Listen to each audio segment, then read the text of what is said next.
Hello, and welcome to Nice and Blunt. I'm your host, Adam Riancha. Today is Tuesday, August 25th, 9:15 p.m., and we're here to draft some best ball teams. You know what it is. It's time to draft. Let's go.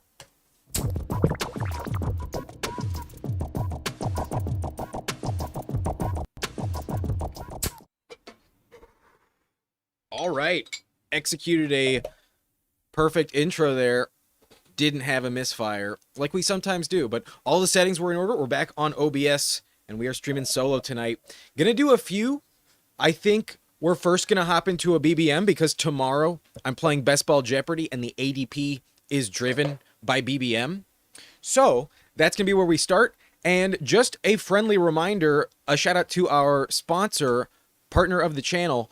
Promo code BLUNT on Underdog gets you $50 in bonus entries. Play 5, get 50. You also get your first deposit matched by 50%. Great deal. Get 2 BBMs for free after entering your first puppy. Link is in the description. Promo code BLUNT on sign up. Eligible for new customers. But speaking of which, we're going to enter BBM. And if you want to join, we will be hitting the button when this is over. But we're on delay, so I would recommend hitting it somewhere between Baker and Brett Favre. Nice and blunt, torch up, nice and blunt, burn up, nice and blunt, rank up, inhale, exhale, points rail, nice and blunt, torch up, nice and blunt, burn up, nice and blunt, victor, inhale, exhale, points rail. Let's go. Vamonos, muchachos. Insta-fill. Insta-fill. We get pick 8. Love it. Let's go. Jeffrey saying, are we live? We are. Is everything good? I believe so. I believe everything is in order. So the chat, that's the first comment I saw. I'll be honest. I didn't see any other comments before that one. So I believe everything is good. But Gohorn says, I'm holding out for some more BBM promos. I know they're coming. It might happen, but at the moment, based on the refresher I think I need on the ADP, I'm going to enter here today. But Buddy Man is in this draft. Eric Vex at the 102. Skarma's in here. Hobsel, Tigray. Game Tight's in the house. The Burgess, Austin's in here. Punchy at pick 7. Never seen him before. AJN20. Fuchs. Dopery 420. Let's go. Pick 11. With Dopery 420, they get pick... no, I get pick 80. That's right. I was going to say, he also has 80, 420 in French. But no, I have pick 80. And then Big DT Wizzle at pick 12. Good luck. Good luck, gentlemen. We are off. But like I said, I kind of want a refresher on the ADP. I kind of wish I had... a different pick. That way I could leave up the ADP up a little bit longer. But I think at times around this short turn when there's 8 picks, I might just take a look at the ADP and just take some mental notes of different things because I will be competing in Best Ball Jeopardy tomorrow. And I want a refresher course. But what's up, Mike? Good to see you. Buddy Man's in this draft at pick 1. But good luck, good luck. Keep the big shooter. Might have missed this lobby, but hit that thumbs up button. Appreciate that. We are on the board. It looks like JSN is here at pick 8. I'll do that. I'll take Jackson, Smith, and Jigba at the 8 spot. I have a mantra.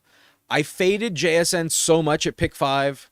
I've mostly just come around to taking him whenever he falls. Yeah.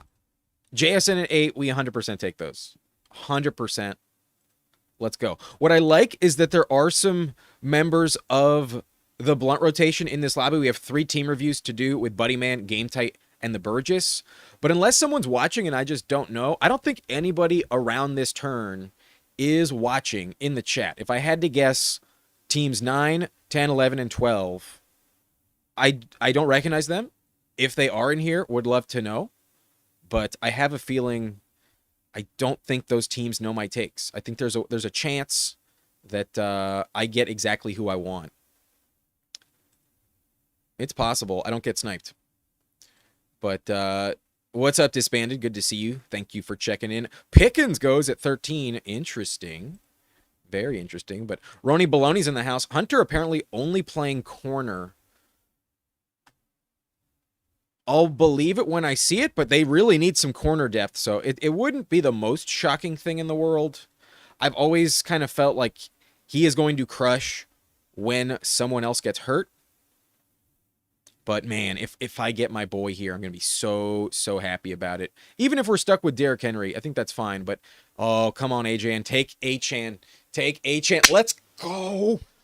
Fuck yes. Fuck yes. Hampton at 17 with JSN. Let's fucking go. There it is. That's what I've been waiting for. Let's fucking go. But is there a reason I was fading JSN at 5? I feel like his projections look pretty nice, and he got paid. I think he was always a good first-round pick, but I didn't have him as my receiver 3 in the ranks. I had Amon-Ra above him. I think there's a slightly safer floor with Amon-Ra St. Brown, given his team has, I think, a better offensive system and a worse defense by far. I think I just trust Amon-Ra year over year. JSN is a very good pick. I have him as number 4 at receiver. But I didn't like the structure that you were sometimes forced with going from pick 5, starting receiver, usually getting another receiver in the second round. I used that excuse to get Strange at pick 5. Structurally, I wanted different teams from the 5 slot. I was a little worried to fade Puka, but even at the 4 and sometimes at the 3, I kind of think it's better to take running back in round 1, to be honest. Just get your guy and just deal with it. But I think you still have to take those guys. I had a feeling that of all those guys, JSN would most likely be the one that fell later on. So after a while, I looked up at my exposures and I only had like 2.5% JSN. I was like, okay, I've faded him too much. And that was back in July. I've slowly caught up. I believe I'm now overweight on JSN. I think I'm in the 9%, if not 10% range. I've fixed it. I don't want to full fade him, but I was using pick 5 as an excuse to get different. But I'm not convinced that whenever I did get different, I was making the right call.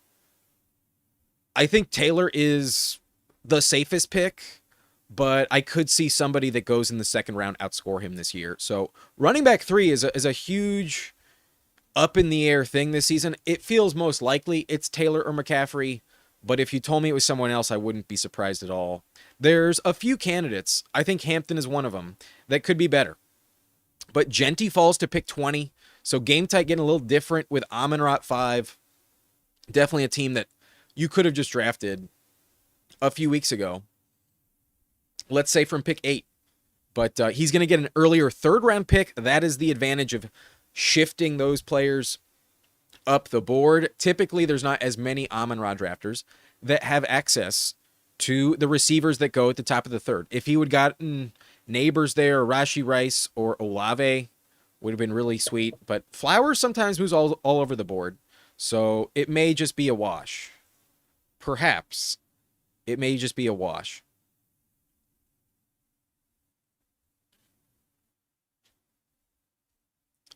But Punchy doesn't have a receiver yet. He goes Josh Allen. I think we're just going to hyper commit to the Chargers on this one. Love falling is very tempting, though. It's BBM. Shit, it's BBM. I do really like his playoff schedule. I'm going to do it today. I'm going to do it. Some reports I read are that without the injury, he was really holding off Algier from the field. James Conner hasn't really practiced yet, so it's possible he's just not as banged up as some people think, but I'll just take the fall at 32, and we will just grab a running back. They do dry up. The talent of Jeremiah Love here is pretty fun, and I love his playoff schedule. His playoff schedule is awesome. He might be better than I've given him credit for, but if not for the fall, I usually don't take him. At 32, I'll mix him in.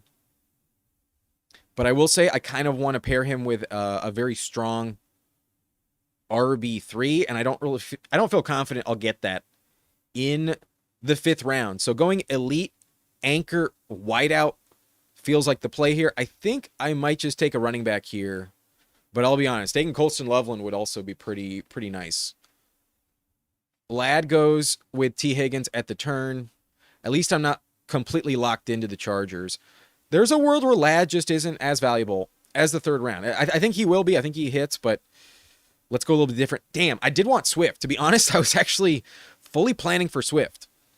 So don't get him. I think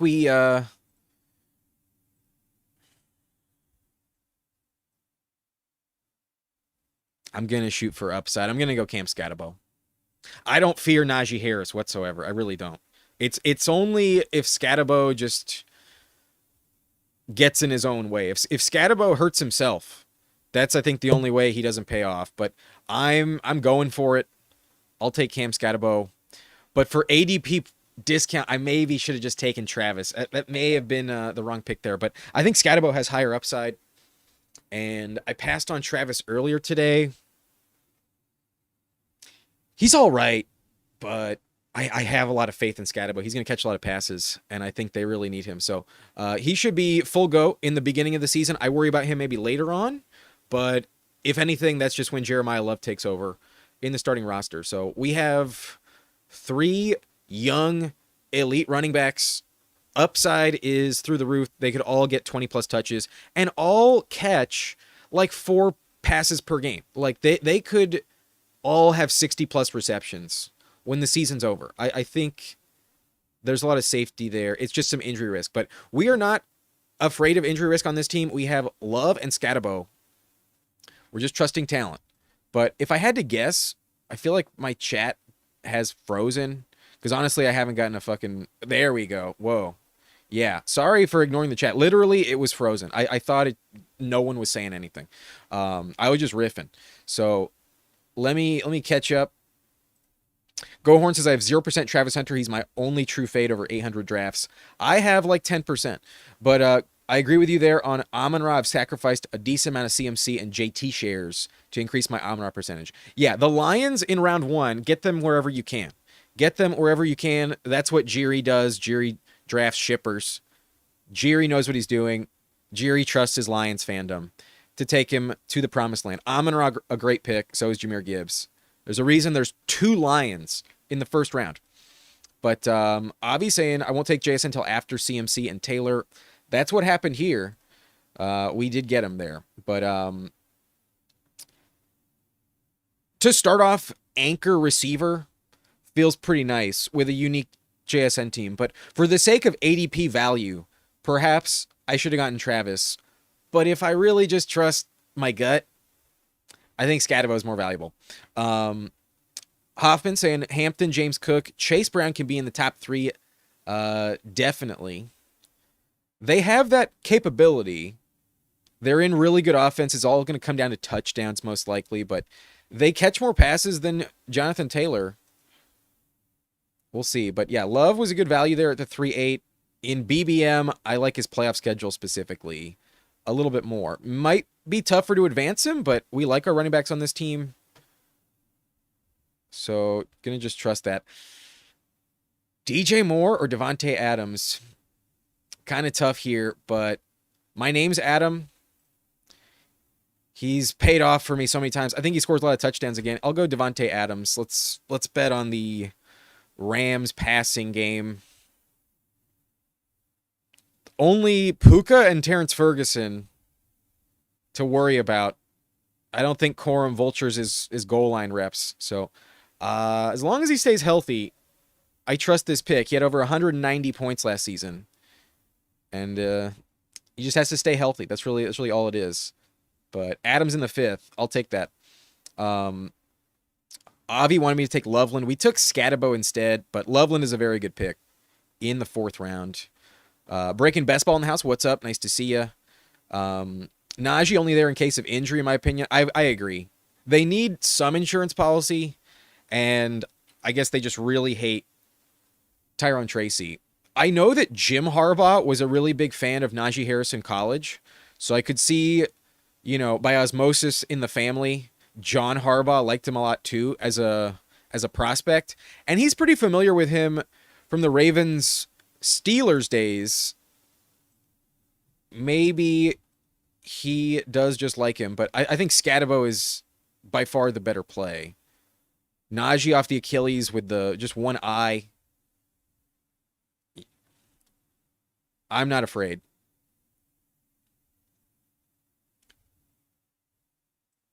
I will draft Tyler Warren here.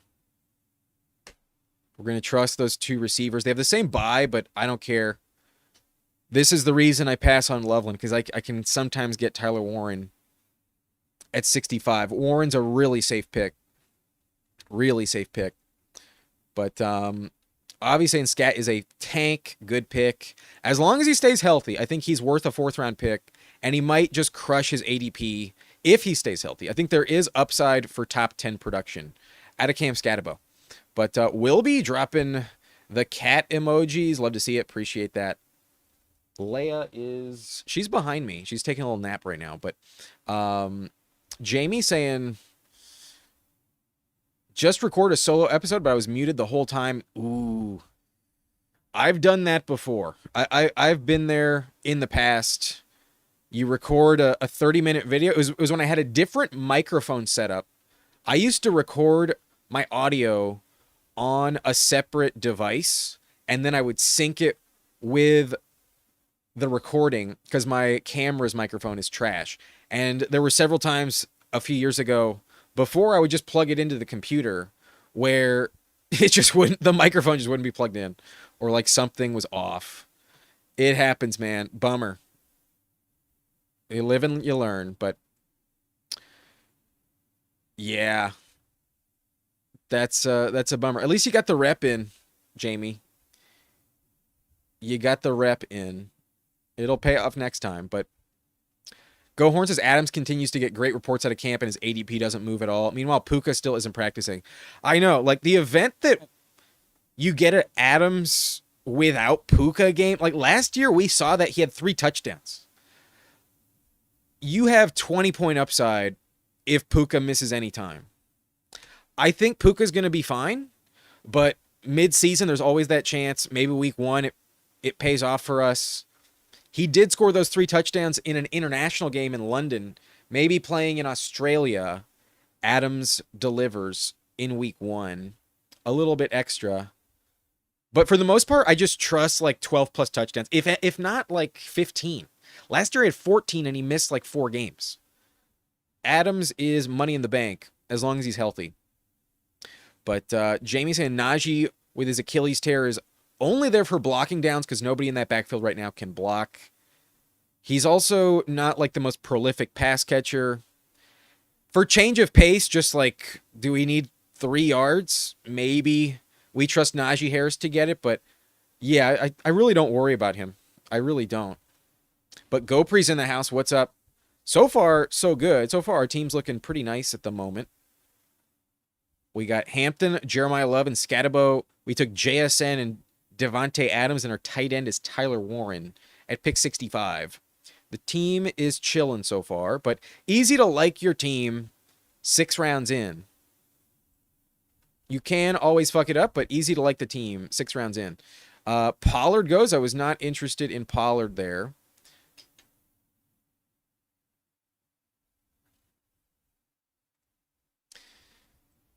I have no idea what these people around the turn are going to do, but I'm just going to trust my gut.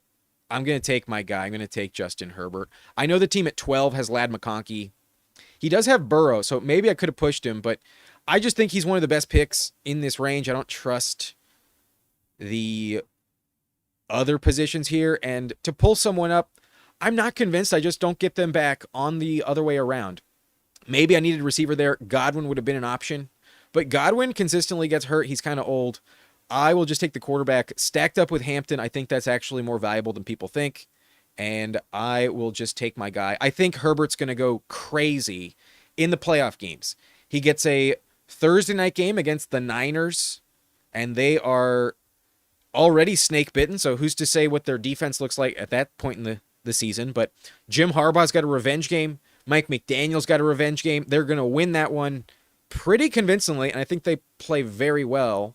Then in week 16, off the mini bye, they're on the road at the Dolphins. Mike McDaniel, true revenge game, and they're going nuclear. Then they play at home against the Chiefs, and that defense is not as good as it once was. I might regret this, but I'm going to take Rico Dowdle here, and we're just going to feel really strong at running back and only need one more the rest of the draft. That's what I'm going to do. With Jeremiah Love, a piece that I think is a low advance type of guy, and a little bit of injury risk with Cam Scatterbo, I think having a fourth that really complements the floor and upside. Like Rico, at worst, I think scores the most touchdowns in that backfield and gives us another 1,000 yards rushing. So not exactly sure how he'll get there, but I trust the season-long stats where he's totally worth this pick. And then he's also shown the ability to drop a 200-yarder multiple times last season. I think Rico, especially if Warren were to get hurt or just like randomly throughout the season, will hit my lineup with massive spikes. I like the touchdown output. Give me Rico Dowdle at 89. But yeah, I don't think Keenan Allen affects Tyler Warren whatsoever. Josh Downs is fine, but not going to impact him. And then Alec Pierce just has a very different role. If anything, by moving off of Michael Pittman, I think the entire time they just trust Tyler Warren that much. I think Tyler Warren could be this year's Trey McBride. I think it is possible that that happens. I think he definitely does this, Hoffman. I think my projection for Tyler Warren is like 150 targets this year. But what's up, DFS? Nice to see you. I'm doing well so far.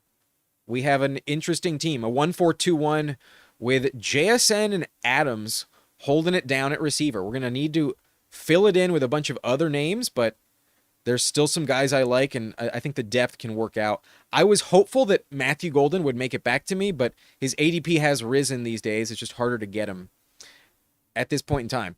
The Fantasy Fitness is in here. What's up? Saying, if the Giants cut Tracy, he'll almost certainly get picked up the next day by another team.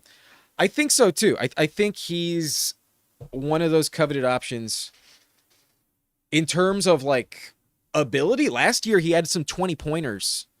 I kind of agree with that take. I don't think he'll be jobless for a while.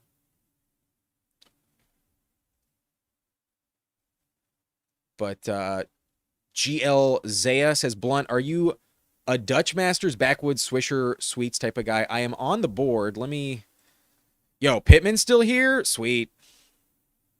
I do really like Alec Pierce, though, and I think he's going to be fine. But there's a world where these people just pass on him because they're worried about it. I've seen Pierce fall. I'm going to go Pittman first. I think Pittman's much safer week-to-week production. I really like his role in the Steelers offense. I trust Mike McCarthy to run 11 personnel. He's going to always be on the field, and he has the perfect skill set match with Aaron Rodgers. I think he might actually be more valuable than DK Metcalf. 30 picks later, from a price standpoint, it's definitely the case, but straight up, I think there's a world, mostly in full PPR formats, but still in half PPR, if the touchdowns do hit, I think there's a world where Pittman is better than DK Metcalf. But Jamie saying, I'm currently in 155 slow drafts on the clock in 35 leagues. I'm always on the clock. Yikes.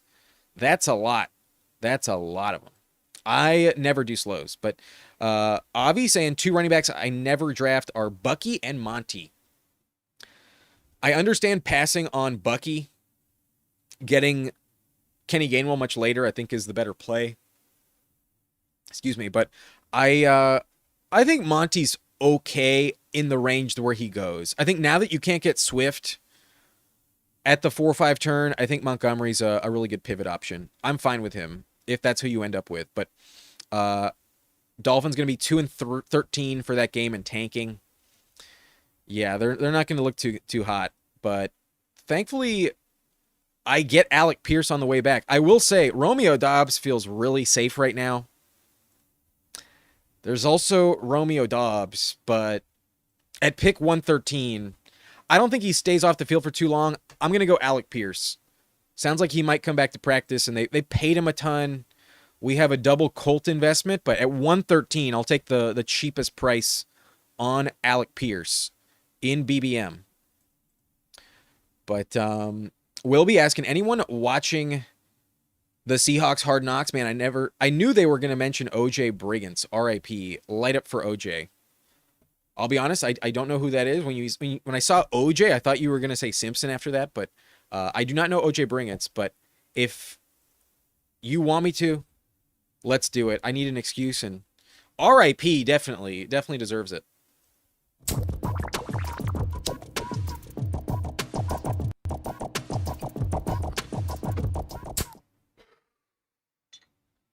That one wasn't the best poll I've ever had. I went back to the bong today, and I think it needs to be cleaned out. The bowl I have is like caked onto the the stem, and so you can't just get the bowl individually. You have to pull the stem with it, and I think I need to replace that. But yeah, the Dowdle upside in round 8, I feel like I have an elite running back room, so we can ignore it for a while. But yeah, I think the skill set of Pittman really matches Aaron Rodgers very nicely. But I think better in full PPR. Still a really good price. I think in the 9th, kind of an auto click. In the 8th, I think that's where he really should go. I think people pull up Godwin. Quentin Johnston moved up. I think Pittman could be in that range, but nobody really does it. I think he's absolutely slept on. But oh yeah, back to this question. I would do swishers. I used to do swishers, but I didn't really like them. The backwoods is like probably the true way to do it if you don't have like some fancy tobacco leaf or something. I think if I was going to pick up something to make a blunt, I think my preference would probably lean towards backwoods. But I just don't buy tobacco anymore. Yo, Jacoby Myers fallen? Almost got him. That would have been sweet. That would have been nice. But Kincaid is still here? Hell yeah. Fuck yeah. Perfect combo with Tyler Warren. We can stop at 2 there. That's very nice. Yeah, this is a fun team. I like this team a lot. Herbert at quarterback, the MVP. Stacked up with Hampton, underrated stack. Jeremiah Love, Cam Scatterbo, and Rico Dowdle, really good running back room. And then receiver, the anchor JSN, the underpriced number 2, and Devontae Adams. A steal with Michael Pittman at 104. Another steal with Alec Pierce at 113. And then Tyler Warren and Dalton Kincaid at tight end. We have a very, very fun roster here in BBM.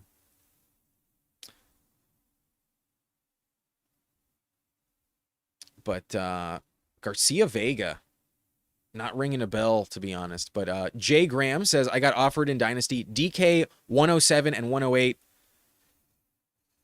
That's a lot of picks. Honestly, I don't really want to wrap my head around this. AJ Brown is near 30 years old. In Dynasty, I have no clue. Honestly, like, I have no fucking clue. I don't like to trade, so I'm going to say no. But I have no fucking idea. The picks, kind of a wash for me. I have Tyler Warren and Alec Pierce. I'm going to bring in Daniel Jones. Get my quarterback 2. Valid starter as long as he's healthy. Last season he was really productive. I'm going to go Daniel Jones there. And sorry if that was a disappointing answer, Graham, but especially given my lack of experience in Dynasty, I've never played.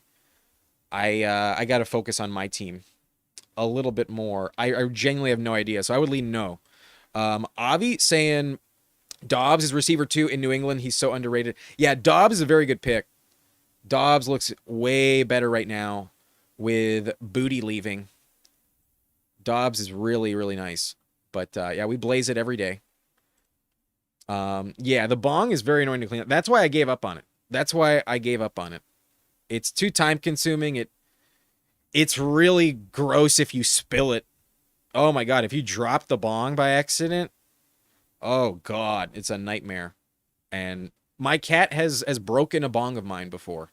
It's not fun. But Jamie said I'm gonna be live tomorrow on the Fancy Now Plus drafting some best balls, 9 p.m. Eastern. Appreciate y'all to hop in and give me a shout out. Yo, check out the Fancy Now Plus. Jamie is a good friend of the channel. And speaking of him, let's play the music. Congrats, Jamie. Good luck with that. If y'all have time, check out Fancy Now. On our boy Jamie. But disbanded in the house, saying I have to clean my bong out every other day and miss my brewer. Yeah, that's where I'll probably just go back to the pipes. I'll probably just go back to the pipes. It's very convenient. But Riley says, I have 3 Bengals, Burrow, Chase Brown, and Higgins. Should I look to trade Higgins or am I good? In redraft, that's a little tough. If you can get really good value on Higgins, sure. But I think I would just commit. If anything, I would just trade for Joe Burrow. If anything, I would just further commit. But Wilby said, I clean the bong after every session. I can't stand dirty-ass water. It's horrible. ISO, 90% alcohol, salt, and vinegar. Yeah, the 90% alcohol is critical if you own a bong. 100%. It gets so time consuming though. What I like to do is use like the full blast pressure on the hose when I clean it out with alcohol. Just let that sit in alcohol for a bit and then use the extra water pressure with the full blast hose outside. But yeah, not as fun when you do that every other day.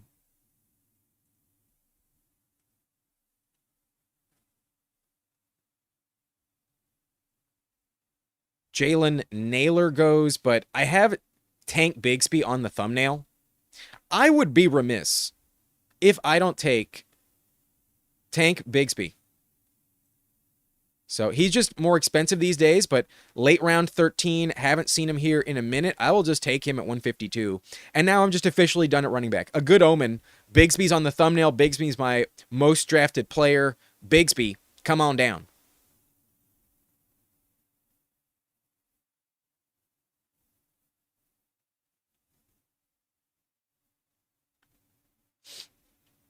But Jacoby Lane off the board at 153. Jalen McMillan at 154. Those are also pretty valid picks. Disbands, I like having multiple pieces on hand. It's nice when you want a fresh bowl for it to be clean. But obviously, and I take A.J. Brown. He's a really good pick. If you told me A.J. Brown moved up the board into the second, like I think of all the guys to pull up, Neighbors and A.J. Brown at the top of the second make a lot of sense. A.J. Brown tied to Drake May, that's just a really good excuse to take him. But, yeah, I have no idea, Jamie. I kind of don't want to wrap my mind around it. But, gotcha. I've quit on tobacco. I have no desire to go back. Only weed for yours truly. But one pick away, sweet. I get who I wanted. We get the Herbert stack. We get Trey Harris here. Trey Harris over Gadsden at this point in time. I think Trey Harris is a massive value at 160. I think of all the players that are still available, he has a chance to be the number 2 on a profoundly good offense. Really good team. But I agree, Go Horns. This team is really fun. I like this team a lot. Yeah, I think obviously where you stand in Dynasty, how close you are to competing, definitely factors in. So if you're in win now mode for sure, I think the better player would definitely be A.J. Brown.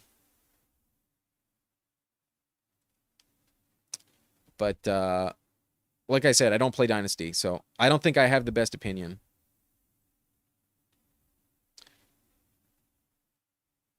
Yeah.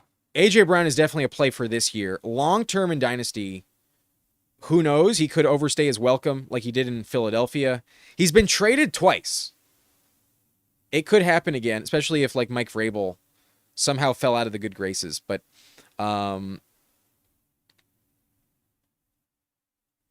99% isopropyl, full blown alcohol. I respect it. The stronger the better for like those purposes, really. Like it makes a lot of sense. But um RO water, reverse osmosis. Gotcha. Okay, very clean. Very nice. But Gohorns knows not to draft with me in BBM because you will steal Herbie. Yeah, I wasn't gonna risk it. That's why I take so much of him, because it's like you could push it for the 8th round, but like if people know what they're doing, then they want him too. So I just take him in the 7th. And with Hampton, I think it's a really underrated, really valuable stack. I don't fear Kimani Vidal to catch enough passes. And then Keaton Mitchell has never really been that type of guy. So even if Keaton Mitchell does factor in, we get a lot of receptions with Hampton. Juwan Jennings goes. I know who I want. Is Punchy Punch going to snipe him? He goes Bryce Young. I'm a little worried about the Dopery team with only one quarterback. He has Brock Purdy. So I'm just going to bring in Aaron Rodgers. I'm very afraid of what I've seen on film at a Cam Ward so far. And I have Rico Dowdle and Michael Pittman. I'm getting the stack here. I'm going with Aaron Rodgers over Cam Ward. I've adjusted that in the rankings. I am currently out on Cam Ward because of the tape in the preseason.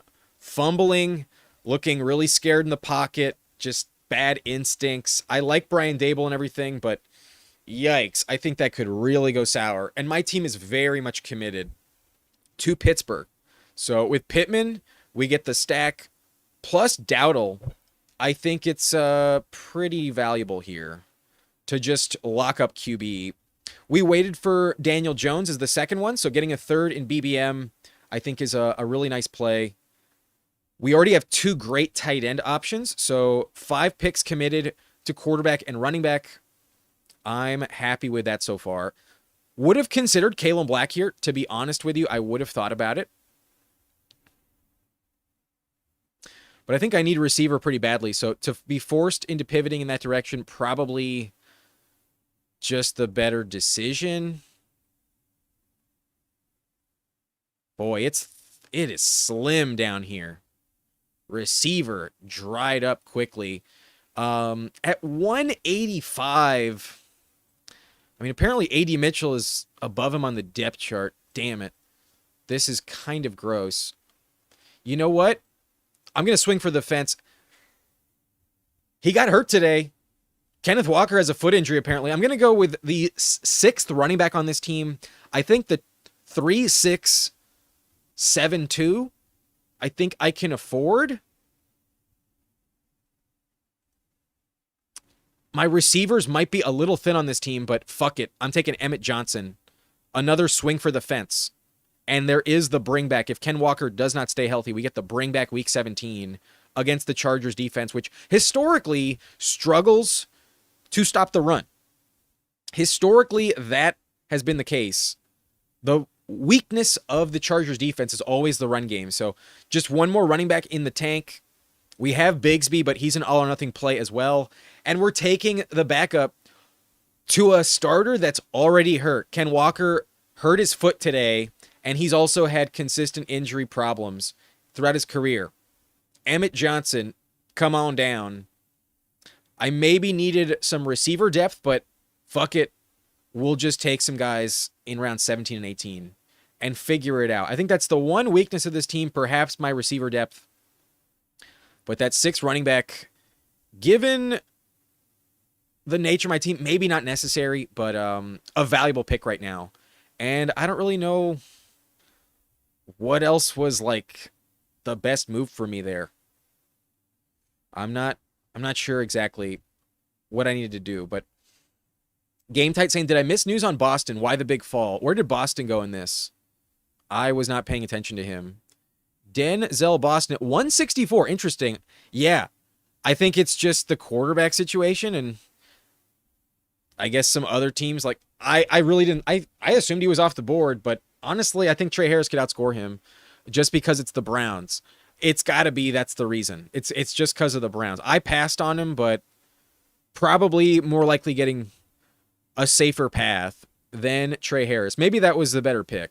to be honest. But I got my stack. That's kind of all that matters to me. But Two Mules, are we doing a drafters? Not tonight. I think we'll do one on Thursday. Tomorrow, I don't want to jinx it. Let me confirm. I think we might have Nez on the channel. My Best Ball Jeopardy opponent, I think, might be joining us tomorrow night.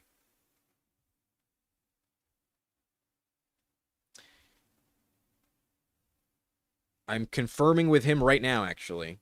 So I think, given the Best Ball Jeopardy theme, I'm trying to stay on Underdog for the next 2 days. We have 4 tickets left to give away, and I promise you by Saturday, we'll give away 2 more. I think we'll be back on Drafters on Thursday, but I think tomorrow and tonight we're staying on Underdog. And if anything, this draft made me want to enter BBM again. If anything, that's how it feels. But Njoku gets sniped. Thank God. I don't have a reason to take him anymore. Cam Ward fell to pick 200. Damn. Okay, Omar Cooper's still here.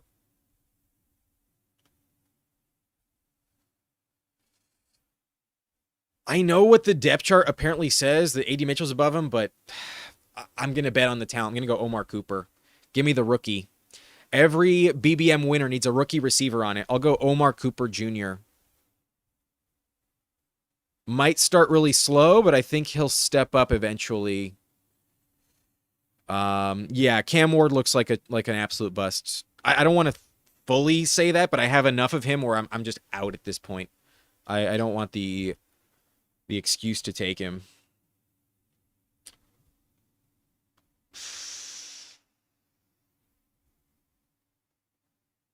Okay, this pick is just locked in on receiver. I don't think I have another choice.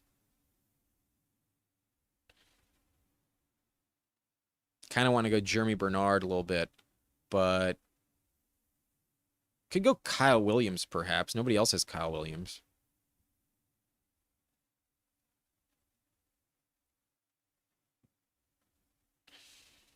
I'm scrolling. I'm trying to scroll and find someone. The only name I scrolled down and passed was Brennan Thompson that piqued my interest. So it is really worthless down there. Let's scroll back up. Yeah, Brennan Thompson would stack. It'd be lesser owned, but I don't think it's necessary.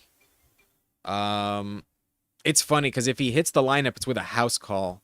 So I kind of want to just take it, but I don't think it's that valuable. AJN on the board. I mean, if Zachariah Branch is here, I'll just take Zachariah Branch. He goes Demario Douglas. Yeah, I'll take Zachariah Branch. I mean, unless they trade for someone, he's the number 2 receiver in Atlanta. I'll do that. At pick 209, I'll take Zachariah Branch. All right, interesting team here, but I really like it. Let's remind you how it went. I have a 3-6-7-2 in BBM. We're playing for $2 million. Quarterback room has Justin Herbert, Daniel Jones, and Aaron Rodgers. Very affordable, and we got some really nice stacks with all 3. Running back room is fantastic. Omarion Hampton, a nice fall on Jeremiah Love at pick 32. Cam Scatabo, Rico Dowdle, and then the elite handcuffs in Tank Bigsby and Emmett Johnson at a nice affordable price. Running back room feels excellent. Maybe I have one too many. Maybe that's the only problem on this team, but I think it's going to be fine because I'm trusting JSN. Hard to replicate those types of points. Adams just needs to stay healthy, but I'm locking in a ton of touchdowns with him. And then Pittman is undervalued at 104, a really safe weekly play. Alec Pierce should be healthier than some people think. He fell to 113, and I will absolutely take him there. Elite upside any given week, and he's also stacked up with Daniel Jones. I'm hopeful that Trey Harris can outproduce Quentin Johnston this year. I see a breakout for the year 2, second-round pick. Trey Harris, very reliable hands, should deliver. Pick 161. At the least, that's his floor. I think he has major upside if there's an injury or he just steals the job from Quentin Johnston. But Omar Cooper fell to pick 200. I'll take the discount. I'll bet on the talent. Round 1 draft capital. Inevitably, they'll have to see what they got. I trust Aaron Glenn to get fired and Frank Reich to just trust in Omar Cooper, their rookie first-round pick. But Zachariah Branch also in a really good spot, fell 15 spots, and at 209, last pick of the draft, I needed a receiver. He has the upside I'm looking for. I'm actually very grateful to have gotten Omar Cooper and Zachariah Branch. A lot of talent with those two rookies. Let's hope for the best. We have Tyler Warren, an elite top 5 tight end at the worst, but possibly top 3, possibly this year's Trey McBride. And then Kincaid, a little injury prone, but elite upside, someone that can just dominate the position any given week. In the Bills offense, I want to trust him. As he just needs to stay healthy. This is a really, really fun team here. And I'm trusting my receiver takes.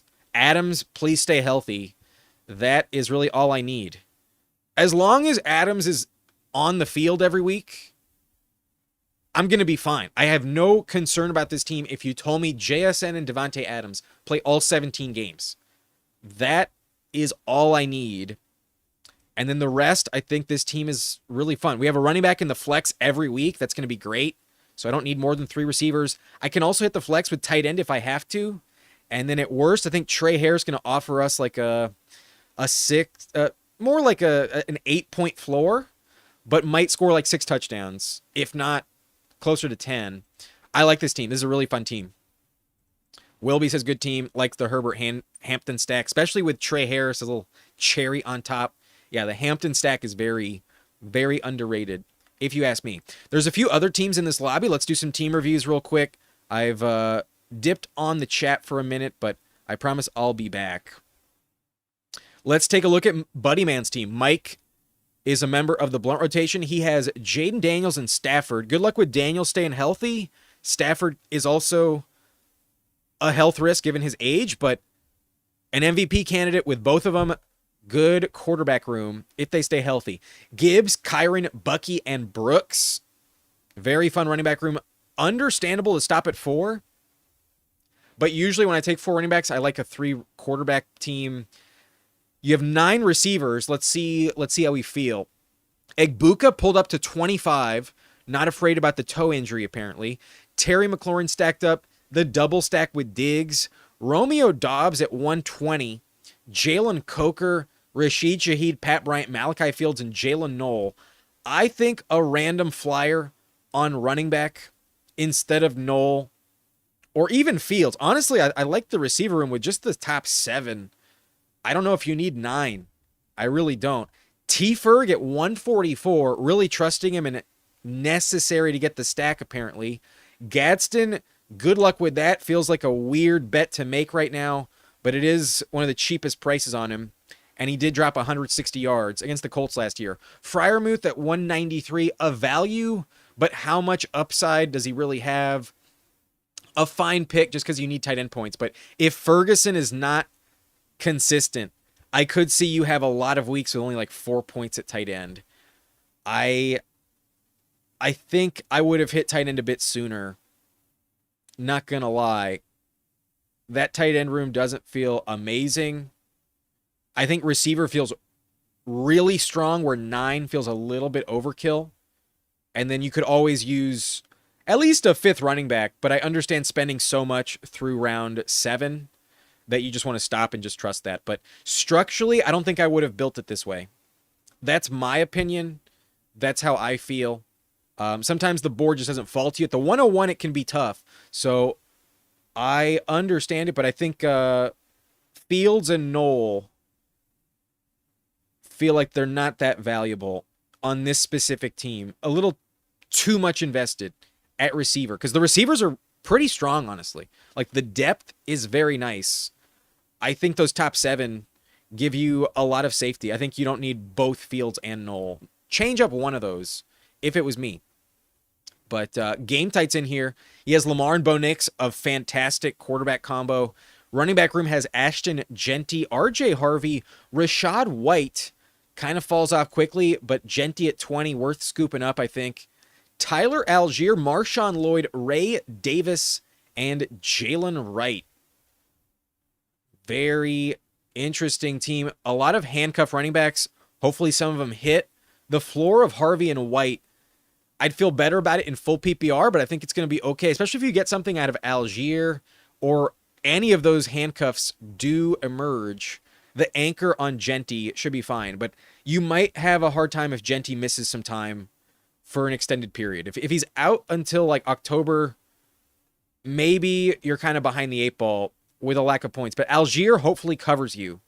Hopefully that does work out. Receiver, you took Amon-Ra at 5, Zay Flowers in the 3rd, Carnell Tate in the 6th. Bad vibes on Cam Ward right now, so he is falling. Sutton in the 7th round, you reached on him, but a fine pick. Denzel Boston at 164, good fall on Boston, but also tied to a bad quarterback room. Caleb Douglas, possibly the rookie you need in Miami, but sometimes I don't know exactly what to make of him. And then Rashad Bateman at the moment, the clear number 2 receiver. But Jacoby Lane might steal his lunch. Might have way more touchdowns for Jacoby Lane. He could be the receiver 3 pretty quickly. So Bateman goes late enough to mix in, but it's a hard thing to project on Bateman right now. Loveland is elite at 44. A very good pick. Right at ADP, though. So in BBM, he goes a little bit later than typical. And then Andrews stacked up with Lamar. A fun team. I think I might like it a little bit more with Jacoby Lane, but you got Snipes, so who cares? It's a nice team. I think running back is a little shaky, little questionable. But if you hit on Genty, you're fine. It's possible that RB2, though, never has like consistent production. There's a world where Harvey and White don't hit the lineup as often as you need. And maybe just get nothing from the other backup. So good luck. I think running back might be the only Achilles heel there. But I think it's okay. Quarterback is great. Receiver's pretty valuable. If Tate sucks, though, then it could be tough. And then tight end with Loveland, you have a great onesie. I see the vision, Game Tight. I see the vision. But Austin's in here. The Burgess drafted Drake May and Jared Goff. Love the quarterback room. Stopping at 2 makes plenty of sense there. Took Taylor at 6. Travis in the 4th round. J.K. Dobbins, good floor play till he gets hurt. Keaton Mitchell already banged up. But Zach Charbonnet is going to fill in for when Dobbins gets hurt. I like the running back room a lot. Those 5 are a nice complement to each other. And Travis in the 4th round is really clutch here. I like the room. Receiver has A.J. Brown, Devontae Smith, Jamison Williams, Jordan Tyson. Tricky with Tyson, but Deebo Samuel and Keenan Allen, so should cover him in the beginning of the season. Then Juwan Jennings at 174. He's been falling. I still don't really like him that much, but he's a fine veteran to mix in. And then the bet on Chris Bell at 187, not bad. It sounds like Chris Bell might be healthier than expected. We got Tucker Kraft, David Njoku, and Michael Mayer in here.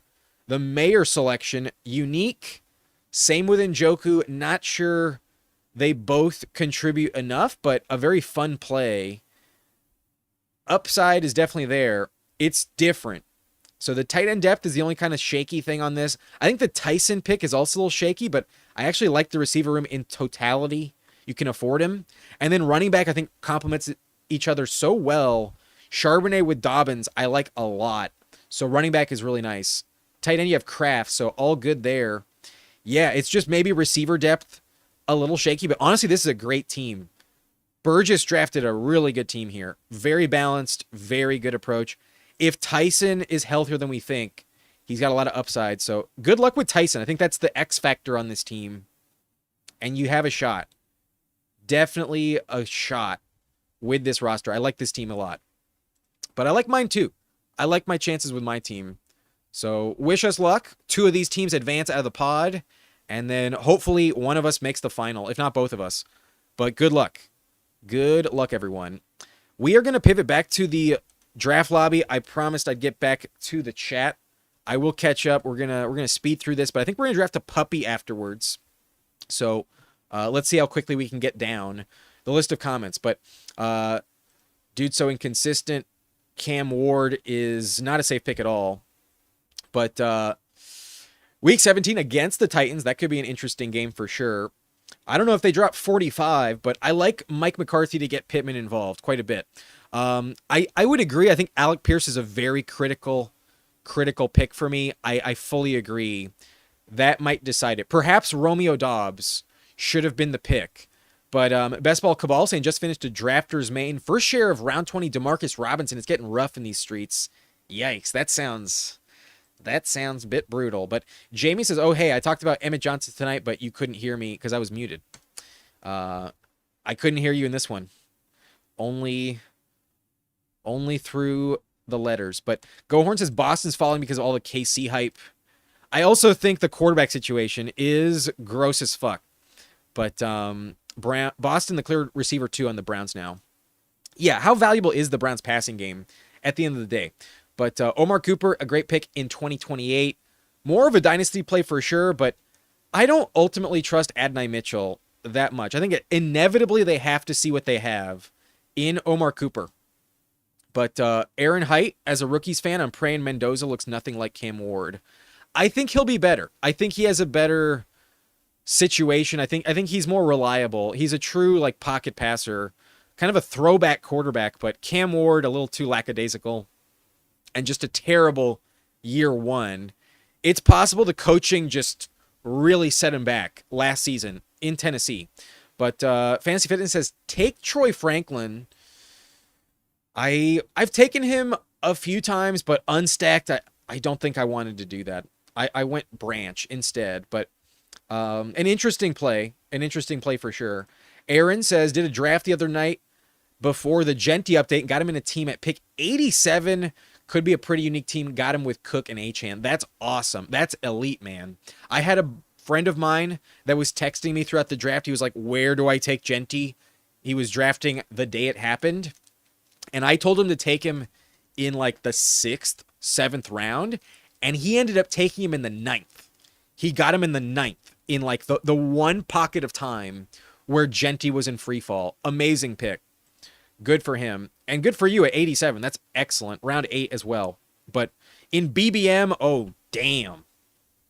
Damn. That's awesome. But Scatterman, most drafted player this year. Let's go. Let's bet on talent. But Peppertoni in the house. What's up, pups?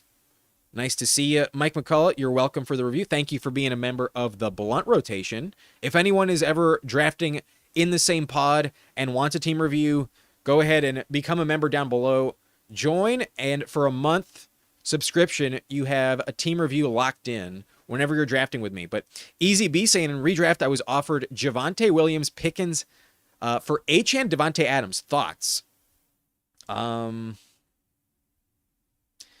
If it's full PPR, I think I'll stick with Achane, but I do think the Cowboys bet is interesting. I don't like having both Cowboys as much, though, so I think the more valuable running back, I think, is usually more coveted. Typically, running back has more trade weight. I like Adams a lot. In redraft, I think I might hold, but if you wanted to go Pickens and Javonte, I would understand. But I'm someone that's kind of trade averse. In most part, not just during the season, I don't do that many trades, but especially before the games have been played, I kind of like to just stick with what I have. Jamie saying, I've never heard anyone say Bateman is the clear receiver 2. How high are you? All the reports say he is.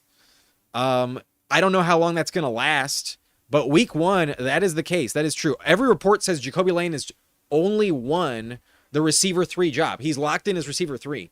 Inevitably, I think he will overtake Bateman, but I don't know if it lasts. At the moment, Bateman is their number 2 receiver, though. But we're playing for the playoff weeks. I fully would agree that Jacoby Lane should go higher than him. But on the depth chart, Bateman technically is the number 2 receiver at this point in time. But all right, we have caught up with the chat, and that was faster than I expected. So if y'all want to draft with me, we're going to enter the puppy. And no like goal. We're definitely going to hit it. But looks like we only have 20 likes on the video, 50 people watching. If y'all are enjoying the live stream, if you haven't subscribed, I would definitely appreciate it. And if you have, hit that like button for me. Lets me know you're enjoying this content. Also helps me in the algorithm on the replay after this is posted. We really appreciate it. And if y'all want to join, we are entering the puppy in about 12 seconds. Enter somewhere between Baker Mayfield and Brett Favre. Let's go. Nice and blunt, torch up, nice and blunt, burn up, nice and blunt, rank up, inhale, exhale, points rail, nice and blunt, torch up, nice and blunt, burn up, nice and blunt, victor, inhale, exhale, points rail. Instafill. Insta fill. I hope you hit it during the countdown as mentioned. There's definitely some of y'all in here. We have Game Tight in the house. Chris is in the house. John Tara's in the house. I don't know if Chris watches, but he's definitely been in a lot of these lobbies. And it's possible I was just filling the last one, but the puppy's filling very quickly. So if you're in the overflow, apologies, but some of y'all did make it. We have two people I know are watching, John Tara and Game Tight. We just entered a lobby that was already closer to full, then empty.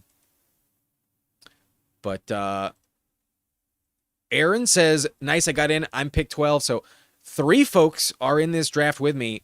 Hate Red has pick 12.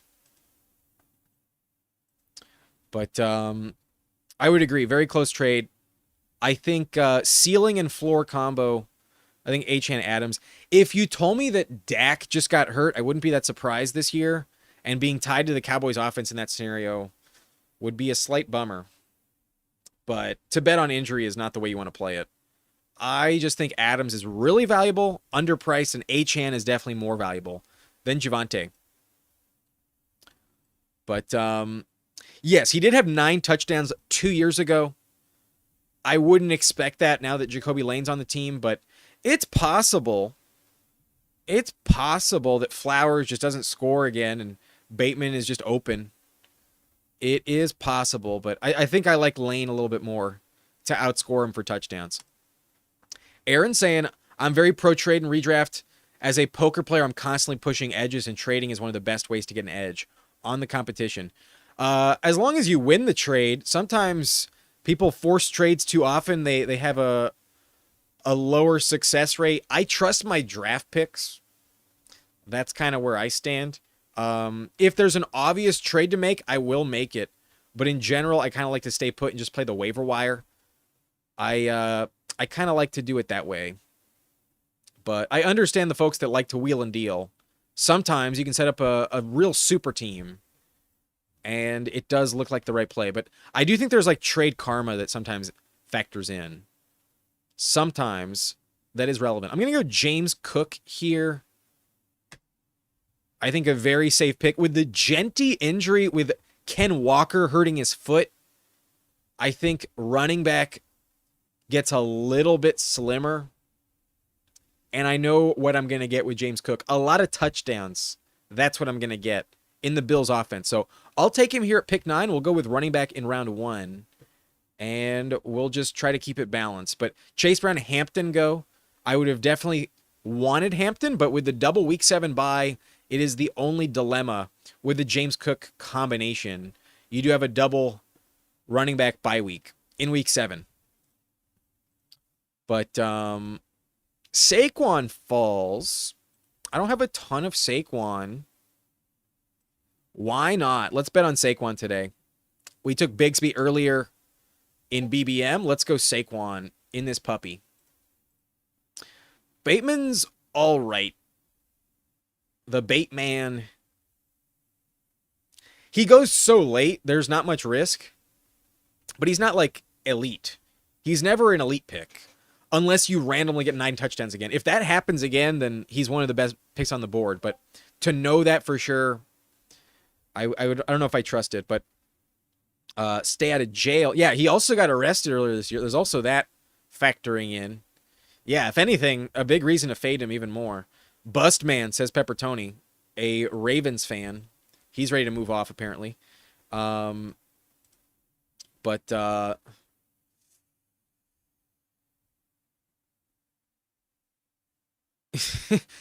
think the answer to this, Jamie, is the season when he had 9 touchdowns. That's really the only thing you can point to. But Pickens' Javonte side is safer, says Avi. If you like the Pickens Javonte side of that trade, I would understand, but I think I like the Achane side. Aaron says, I'm in New York for a week, so I can actually enter drafts normally in Vegas. Gotcha. Yeah, Vegas is a weird one. You're not allowed to draft on Underdog in Vegas. Arizona has some... Or no, it's Nevada. They have some different laws there. But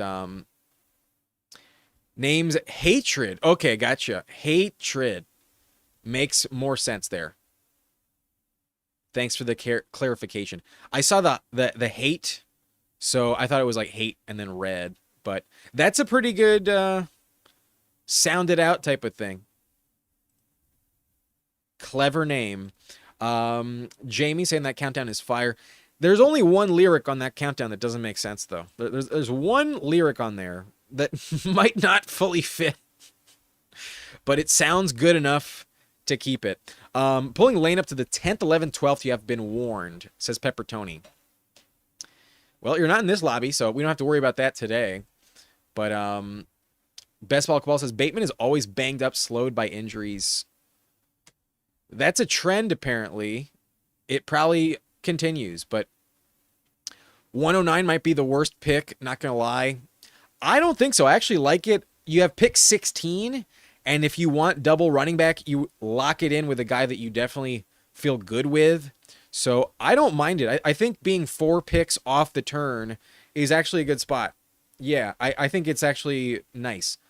I set up pick 11 in the 14-man Iron Throne League today for that specific reason.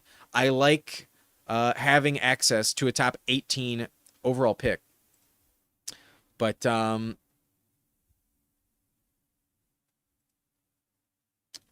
Infinite Imagination says, random question. How are you feeling about Travis Etienne once Kamara comes back? Is he going to be an issue with the Saints offense? I don't think so. Not a big problem. Kamara's kind of washed, and he's already banged up. I don't think he contributes very much. I feel like he's kind of held the team hostage for them to keep him around.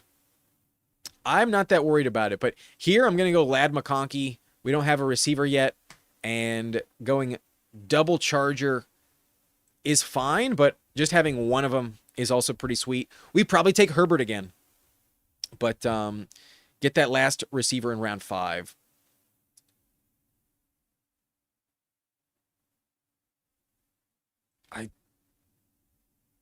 I think you want receivers after round 5. Maybe I don't. I'm not sure, man.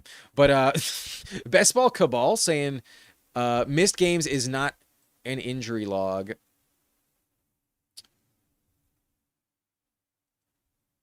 James Cook money pick, take AJ Brown. We go Saquon instead. We go double running back. But I have to have some shares of Saquon. I don't want to get fully burned, but Egbuka at 40. Haven't seen that too often anymore. I need some receivers, so I'll take the faller. I'll bet on Baker here. We'll go Egbuka at pick 40. Not bad to get that combination. He's a little banged up, so it could be problematic, but I do like him a lot more in the 4th as opposed to the 3rd. We saw someone take him at pick 25 in BBM earlier. So at pick 40, why not? Infinite Imagination says, also in a 10-man league, what's anybody's thoughts about the best draft spot? Ooh, a 10-man league. I think pick 2 is the best spot in a 10-man league. Give me Bijan. And then also, like, you can bully the person at the 101. I think in a 10-man league, it's better to have as high of a pick as possible. I think 101, 102 is my preference in a 10-man league. But, wow, quite a discussion on Bateman in the chat today. I did not expect this to go hard on Bateman like this, but just an okay receiver, which might still be better than Lane and Surratt ever are. I don't know, man. Lane looks pretty good. Lane looks legit. I think Lane is a good pick right now, even though he's going much higher than he used to. I think he's actually a valid pick because Lamar doesn't run the ball as much anymore, and he threw 40-plus touchdowns a few years ago. Lane looks like money in the red zone. So I disagree. I think Lane is actually not that bad. I think he's destined to overtake Bateman. It's just a matter of time. It's not if, it's when. Avi saying only Lamar, Henry, Zay should be Ravens players you're taking. I don't want Andrews. I don't want Surratt, but I will take Jacoby Lane. Yeah, I would get on the Lane train, as Pepper Tony says.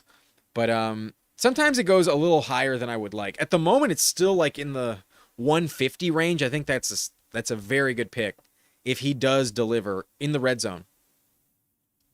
But I would love to take Flowers in the 5th. That's never been the case.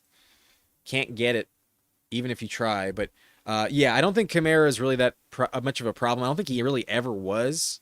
They traded for Zamir White. I think that tells you that they are very much committed to Travis Etienne this season. Their team just might be kind of bad.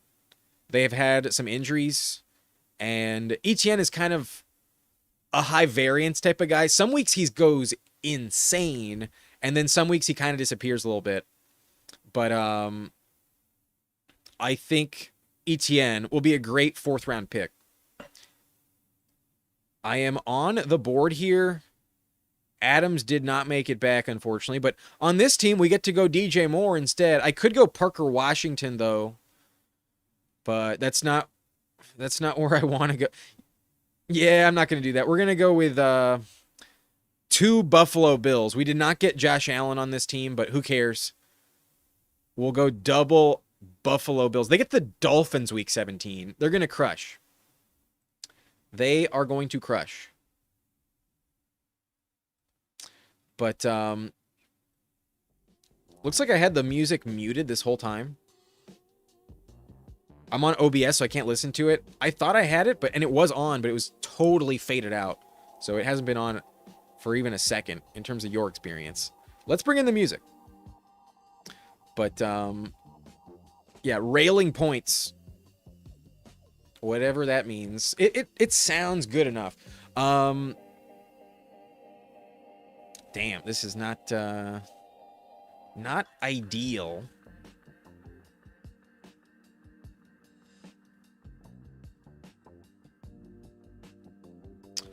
I'll take Travion.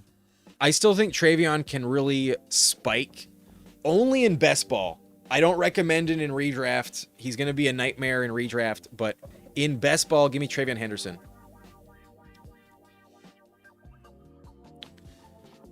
But McNix saying last year we all thought Isaac Tesla was prime Megatron after the preseason. I don't know if we went that hard. I don't think anyone was saying that. There was a lot of hype on Tesla last season. They traded up for him in the 3rd round. He could be excellent, but apparently this season he's been looking like dog shit in camp. He can't separate, despite the 6 touchdowns last year. Hard to trust him. But Pepper Tony says, I'm glad Kamara bullied his way to stay on the Saints. # workers' rights. Yeah, you can't fire me when you're paying me millions of dollars. If you try to trade me, I'm going to retire, so no one's interested. He's been calling the shots there for quite a while. It's about time they kind of move off, but he is a legend. There is that. He is a legend in terms of their organization. I think he's a liability on the goal line, though. He had only, I think, 2 touchdowns last season. One of them was in week 1, and he was extremely mid every week. If you had him in the lineup, he wasn't even catching many passes. So they needed someone else. I trust in Travis Etienne. But the Saints have kind of a weird vibe going on right now. I thought that maybe they could be like a really good team. Losing Tyson, losing Kamara. Their offense is more consolidated, so they all feel like better picks. But it's not like they're winning like 12 games or anything. If anything, they probably struggle to go 8-9 or 9-8, just like every other team in that division. I think they win the division, though, but it's a very low bar. I think they can win it with only 9 wins. But 100% Etienne is definitely now just the guy there. I would agree. And for that reason, it's arguable that maybe you should take him over Cam Scatterbo like I did in the last draft. We took Scatterbo over Travis in the last one. But in a 10-man league, my favorite spot to draft is between 1 and 10. Yeah, that's a pretty solid take. But Lamar Jackson apparently saying Jacoby Lane is different, according to Pepper Tony. Interesting insight. He's paying attention, so I would trust him. I don't know if that Hampton drafter, Hatred, who's watching, is going to set up that Herbert Hampton stack. So I could take QJ and get greedy here, set up the double. But I will just lock up Herbert with Ladd. We have another Justin Herbert team. Nothing wrong with that. But Avi does not understand the Parker Washington hype. Just listen to the coach speak. Listen to the coach speak. That's the main argument. But especially if Travis Hunter's not playing receiver, then Parker Washington will be on the field. And T-Law apparently just doesn't have the ability to throw Brian Thomas the ball at a high successful rate. He looks for the middle of the field, not the sideline, and that's where Parker Washington thrives. So that's the argument. It's just a better skill match with the quarterback. That's the argument. I think I'm going to ignore running back there. Sutton is probably a good floor play, but I'm going to swing for the fence. I'm going to go Jordan Addison. I think the upside on Addison is really nice. I will take Jordan Addison. But McNix, I'm not a Bateman bull.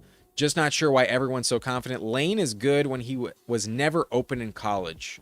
Jump ball merchants aren't always the best bets, but I agree he's a fine pick. The fact that he comes from USC is also something I think we need to factor in. USC receivers are always productive. Like, it's such a good track record. It's not exactly Ohio State, but year over year, the receivers out of USC do deliver. If anything, that's a reason maybe trust in Mekhi Lemon a little more too.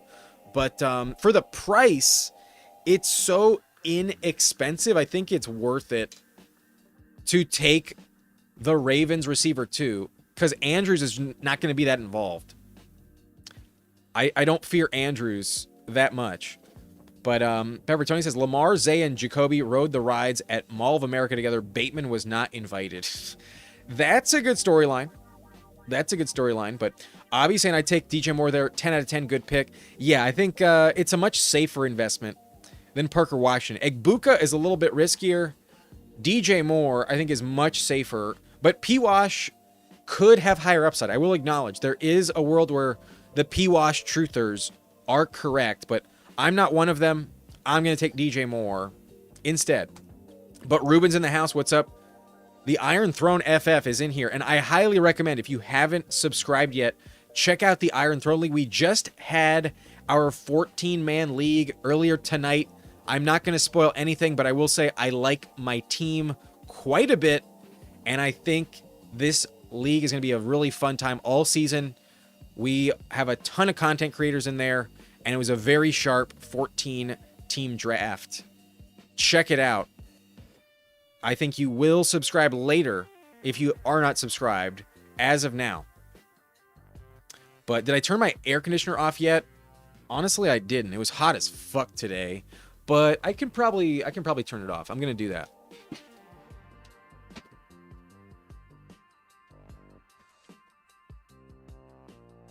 It's 10:30, so it's not going to get that much hotter, but honestly, I already feel the heat coming on. It already feels less comfortable. It's still hot as fuck. August in Los Angeles, but Pepper Tony says Parker Washington is like fetch. Jaguars are really trying to make it happen. They did successfully make it happen last year.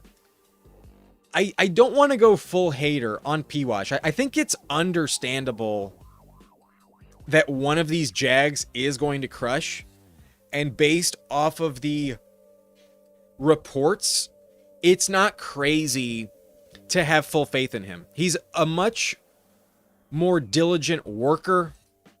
He shows up to the building at 5 a.m., if not 4:45 every morning, and he's always the first man in and apparently the last man out. If he wasn't, I don't think he would stay with the team. Downs fell to 105. I mean, I like Pittman, but damn, I'll just take Josh Downs. Very good discount there. That's 23 picks on Josh Downs. I'll do it. But I will say that he's a little mid. Not the worst pick though at a big discount. I think that alone makes it fully worth it. We took Alec Pierce at 112 and I almost took him at 104 in the previous one. So Pierce went 92, Downs at 105. We'll do that, but I feel pretty good about my receiver room. I don't know if receiver was like the most critical pick there. That's the only part of it where I'm like, not sure if it was critical for me to do that, but a good value for sure. I kind of want to take Monungai. I could pull up Baker. I have Egbuka. But I think having another running back in a good offense is nice. We have Travion, so not exactly sure how consistent that hits my lineup. Give me another running back that I feel pretty good about. But I trust my quarterback play. I have Herbert. Chris is next to me. He doesn't have a quarterback yet. So I really doubt if Baker somehow falls to 128, he will pass. I'm not expecting to get Baker. And Kyler Murray just got sniped. So stacking partners for quarterback are slim pickings. There's still Daniel Jones. We just took him in the last one. But who knows? Maybe I get a really good discount on Baker Mayfield. I doubt it. John Tara has Chris Godwin and only Brock Purdy up to this point. So if Baker does make it back, I think he goes at 126. If he doesn't, I think he goes 128. I do not think I get Baker at 129. And maybe that was the dilemma with taking Josh Downs there. But every team needs to be different. Let's scoop up the value. 23 picks on Downs. Let's go for it. But I'm glad I took Herbert. Aaron Haight would have taken him himself at that 7-8 turn. But yeah, we locked up this stack. I have Ladd.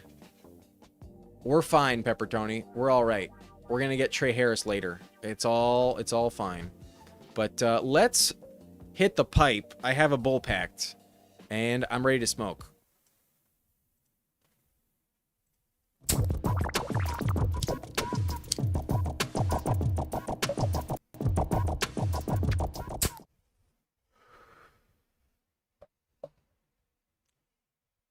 Let's bring the music back in, though.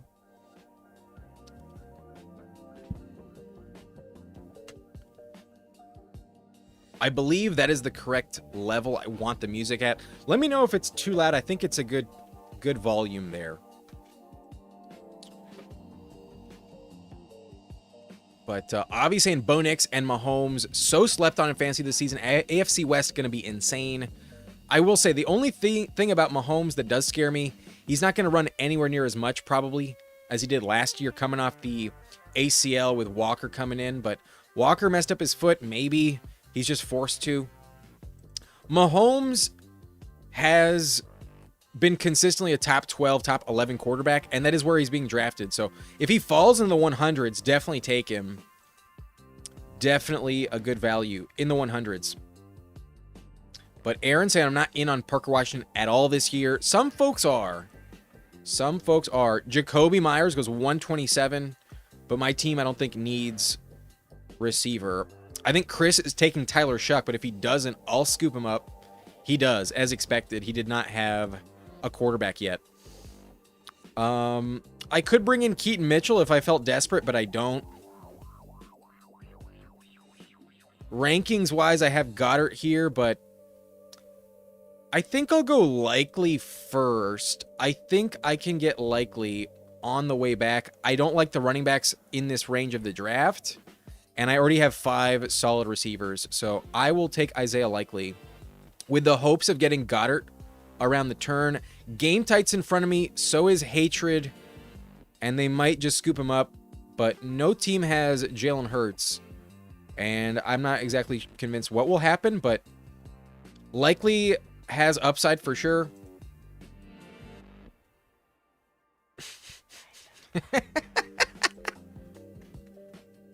Yeah, the ranks are so worthless. The ranks are so fucking worthless.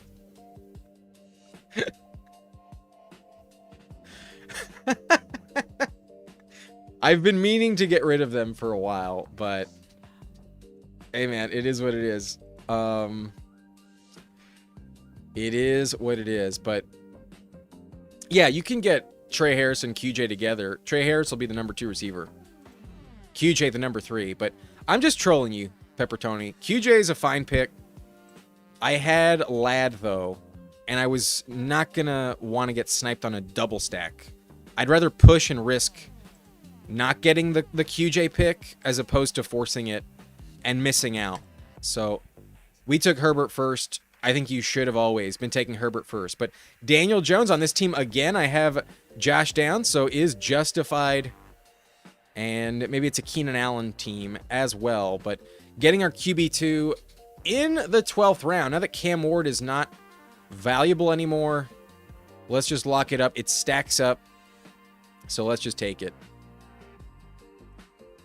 But I would agree with this. I definitely should update my... If anything, I should just clear them. But I should take Jaden Higgins out. You are correct, sir. You are correct. But I kind of want to clear the pipe, to be honest with you. I think I'm going to take another pull from the bowl. Just because I feel like it.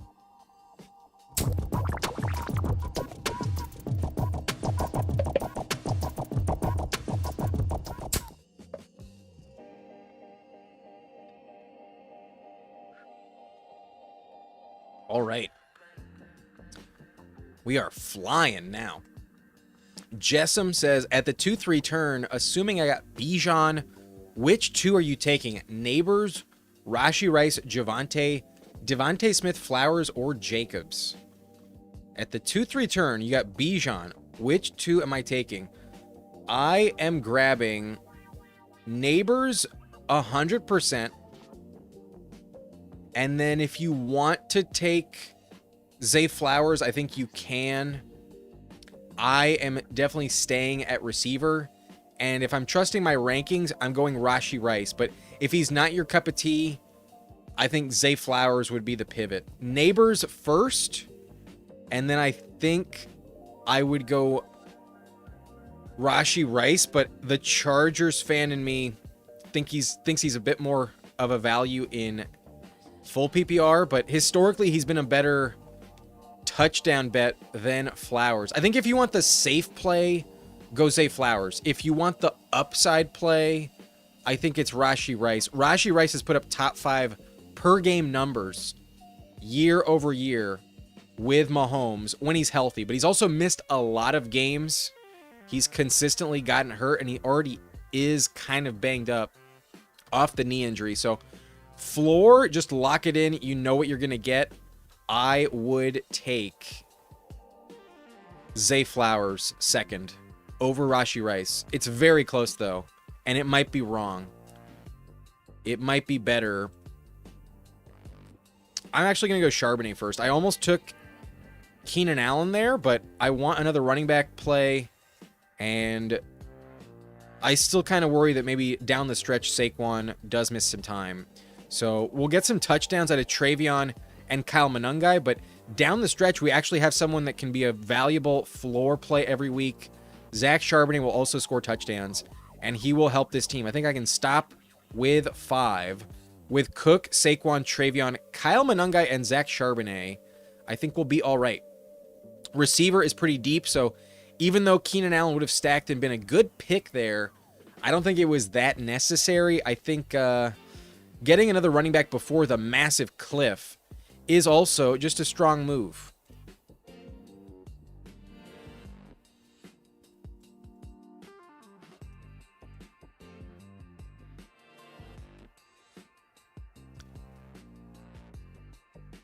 Trey Harris did get sniped,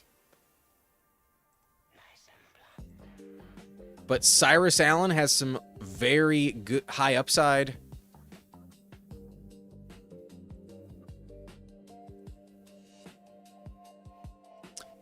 I will take him. I will take him. We'll see what happens with my second tight end, but I almost pivoted to Dalton Schultz at the last second. I did not get it in time. I was a little too slow.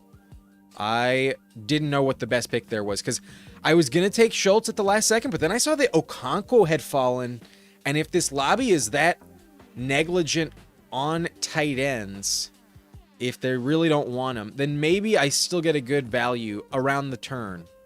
I'm not sure it's going to happen. There's a team in this lobby so far with only 0 tight ends. I already have likely Schultz goes, but who knows what the discount will be in the next round at tight end. I still think you can get away with late round tight end. But I got the bring back option. I got Cyrus Allen. I was talking down Rashee Rice as a value there on that question. Jesse M maybe pulled out the truth on Rashee Rice. In my gut, I am not feeling that confident in Rashee Rice at the moment. Not going to lie. There's some weird vibes. And Cyrus Allen just continues to get a consistent drumbeat. We'll get the bring back with Cyrus Allen here. Snipe the Mahomes drafter, but he's going in this range. It's either Jacoby Lane in the 13th or like Cyrus Allen in the 14th at this point. You can also go with Trey Harris or Pat Bryant. They've always kind of been going at an affordable range. At least Trey Harris was always kind of going here. Bryant goes 169. This is the right spot for him.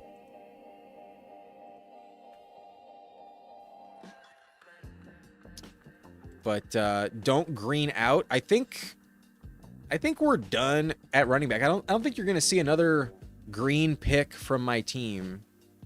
I think with the double anchor, James Cook and Saquon, I think we're just going to trust that. And then the random spikes from Travion, Kyle Monungai, and Zach Charbonnet. A lot of touchdowns between those three backups. I think I'm chill with just those three. But if I pass on the third quarterback, it's possible that I do bring in running back 6. But I think on this team, I need 3 tight ends. And I'm also considering a third quarterback. So I think stopping at 5 is pretty critical. I think I can stop at 7 receivers if I want. I like the receiver room, but 8 would be okay as well. I think we'll be all right. But Pepper Tony says I should clear my ranks. No, I should clear the pipe instead.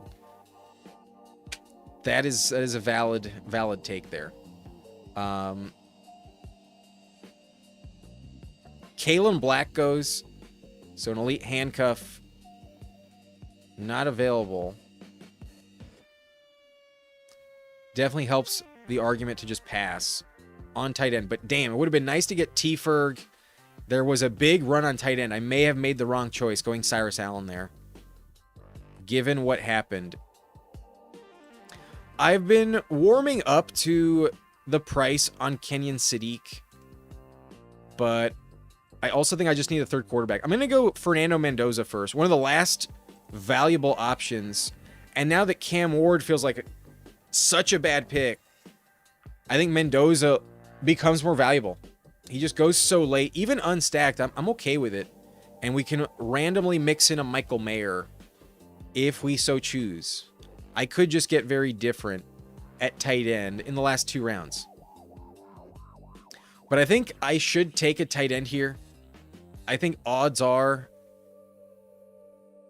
DGK NLY, who only has Schultz so far. They're kind of in a similar spot to my team. And then Game Tight's also right next to me. He only has Mandrews.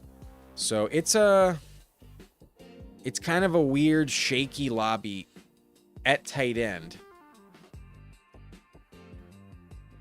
I know that Team 5 is probably going to take 2 more, and they only have 3 picks. They might only take 1, but I might just need to get my guy here before it's too late. It is funny that Jaden Higgins is still there. But Sadiq was who I almost took in the last round. He's still here, and I'm grateful for it. I'll go Kenyon Sadiq, get some upside, and should be healthier than, was expected a few weeks ago. It sounds like he's going to be eligible for week 1. Might not be a lock to play week 1, but I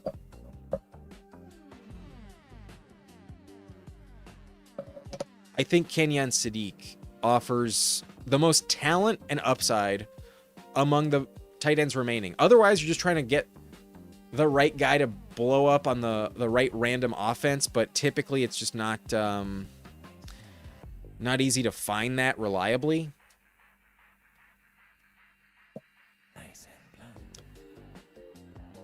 We will see.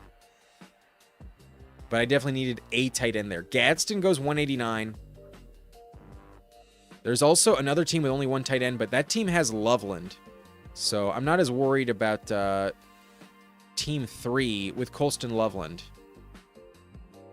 They take Isaiah Pacheco. They need running back. That makes some sense. But Anthony's saying time for a rip.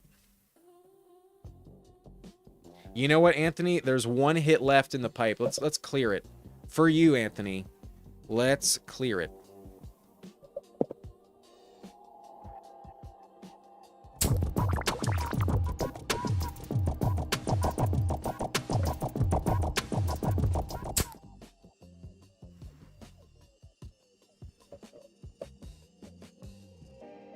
That was a good one. That was a good one.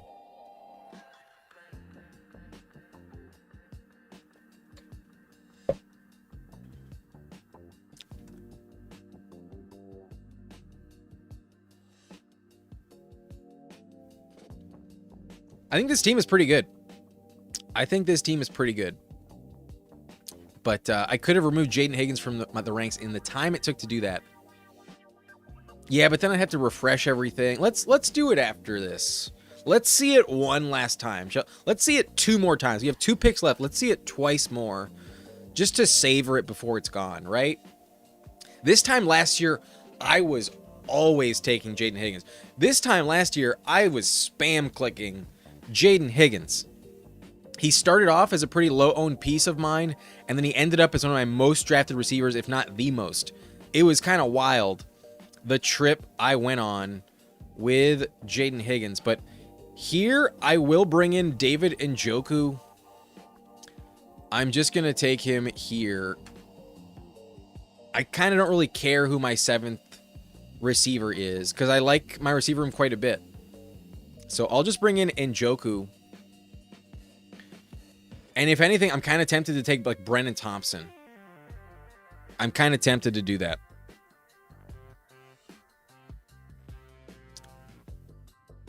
But if anything, I'm also considering a Malik Benson, perhaps. I've never drafted Malik Benson, and it would pair up. Yo, did you see it? Jaden Higgins is still there. He's still at the top. My rank on him was 130. About 8 picks behind his ADP. I was fading Jaden Higgins, and it's slowly fading away. But we're going to see him one last time here. Jaden Higgins, bye-bye. It was nice knowing you. We'll see you next year. With this last pick, though, maybe I take Bateman, given the conversation. But Judy, Ridley... I think Ridley, like, has to get traded. I think he has to get traded. I'm going to go Calvin Ridley. He has an expiring contract. Even though it's more expensive than Jerry Jeudy, he has an expiring contract. And the Titans need to move off of him. They absolutely need to get rid of him. So I'm going to trust that they do. Extremely unvaluable if he stays on the Titans. But I just don't understand why a reasonable organization with names like Robert Saleh and Brian Dable would not trade away this veteran receiver on a team that looks like it's probably going to end up tanking if this quarterback play is that bad. If Cam Ward is this bad, you just need as many draft picks. But if anything, maybe just trade him away. It's weird, but to take a Titans piece at this point feels crazy. But I still believe he has trade outs. I will bet on that. What about Olave versus Rice and Flowers? I do think Olave is a great pick, especially with the Jordan Tyson injury. You could also go that direction. I think if you wanted Olave, that's totally legit. Yeah. You know what? After you bring it up, yeah, go Olave. Almost forgot about him, but definitely. He was not on the options you mentioned, but if you do include him, I do think it's the safest bet of the 3. But no, we were not going to mix him in. We go Calvin Ridley instead. We take Ridley. What if takes the same medicine as Christian Watson? Well, at least Watson got hurt in the previous season. There is that. But Aaron saying, I hate my 2 quarterbacks after Knicks, haha. Chris sniped Rodgers from me, taking him 20 picks above his ADP. Good luck. Chris ended up going with Prescott, Mahomes, and no, he ended up with Shuck, Aaron Rodgers, and Geno. That's what happened there. He took T-Ford from me, so I think he should have gone Mendoza if he wanted a better quarterback, but it looks like he trusts Geno. He was willing to risk it. He has Breece Hall, so it does offer a stacking piece. Not terrible, but I just have points. I have Mendoza. And if somehow Daniel Jones does get hurt, it's going to be later in the year where he's not available. That's when Mendoza will be on the field for sure. So I like the early season play with Jones paired with the late season starting value of Mendoza. In the Raiders offense, I think they start to rattle off wins down the stretch. So I think he plays kind of well. I think as long as Bowers stays healthy, Mendoza will be fine. He looked okay in the preseason, despite the interception. At first game, he looked fantastic.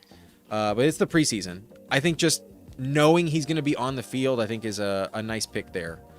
Down the stretch. Because we trust Herbert. No doubt about it.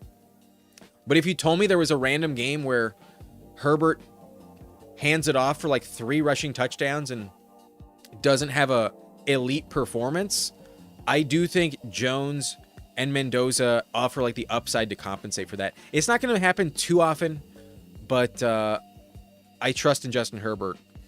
He's the main bet here. With Lad McConkey, that's all we need, really. We also have David Njoku. Yeah, Lad and Njoku. A fun play with Justin Herbert.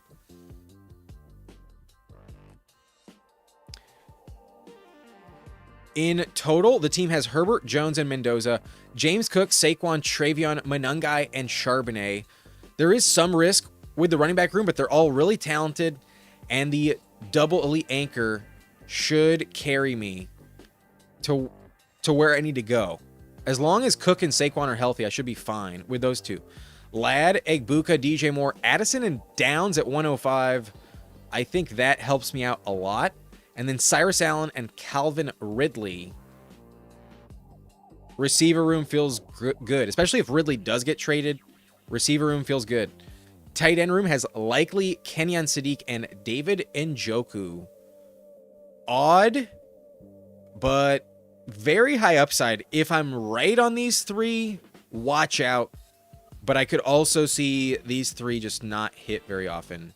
And the tight end room is pretty unreliable from week to week. But if I do advance to the playoffs and I have this trio, and you told me Sadiq is getting it under control, and Njoku's actually the tight end you need, we don't really care what happens with Likely. But Neighbors could just go down. Likely could just be their only target. He is at least the number 2 target. All throughout camp, he's been the top target for Jackson Dart. And then when Neighbors got healthy, he's still clearly the number 2. By quite a wide margin from what I've read. So I usually prefer Goddard, but this team has Saquon on it. I think the main argument for Goddard is touchdowns. And if we're trusting Saquon, we're assuming that those touchdowns are converted in the run game by either Hurts or Saquon Barkley. I don't mind not taking another Eagle if you do take Saquon. I think if you play it through Bigsby, it's funner to have multiple Eagles, because if Saquon's out, like, there's a lot of touchdowns and overall volume that goes elsewhere. I do think the Goddard upside play, if Saquon gets hurt, is also a pretty fun, nice boost to him. So only because I had Saquon, I decided to pass on for him and take Likely. But Goddard is usually who I prefer over Isaiah Likely. All right. Am I not interested in the first quarter contest? I suppose it would maybe be worth my time. What is my Herbert exposure? Let's check it while we update the rankings. Let's say goodbye to Jaden Higgins. Let's scroll down and find Jaden Higgins at pick 130. That is the only thing I'm going to update on the ranks.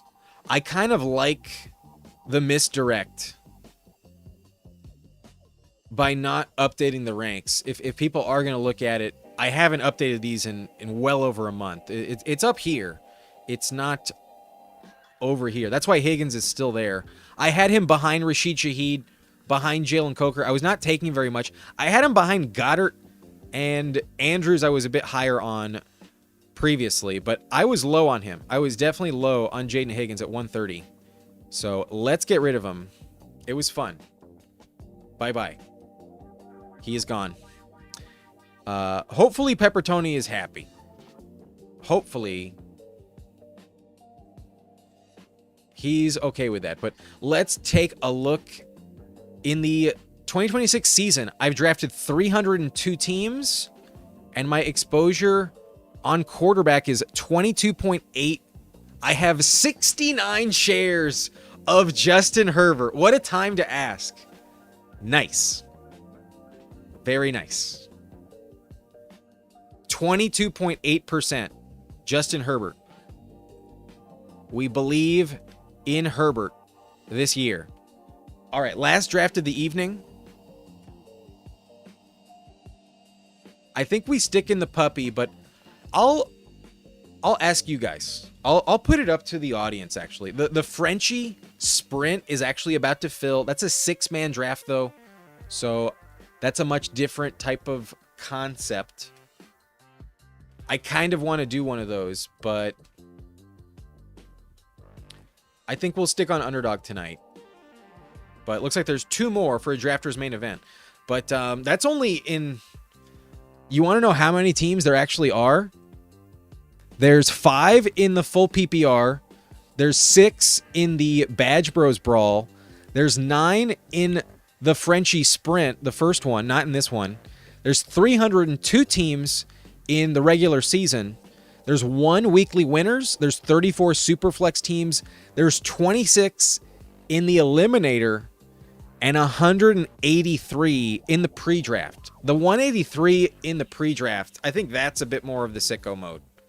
I think that's where it really is. But almost 2/3 of that was on site credit. Site credit is what I have to thank for all of these teams.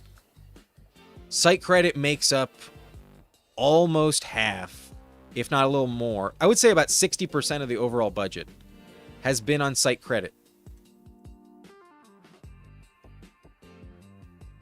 Keeping it honest. The puppy, though, is what I would like to do. I'm going to throw it up to a poll.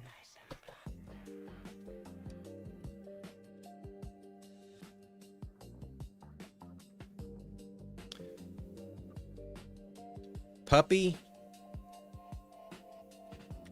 First quarter.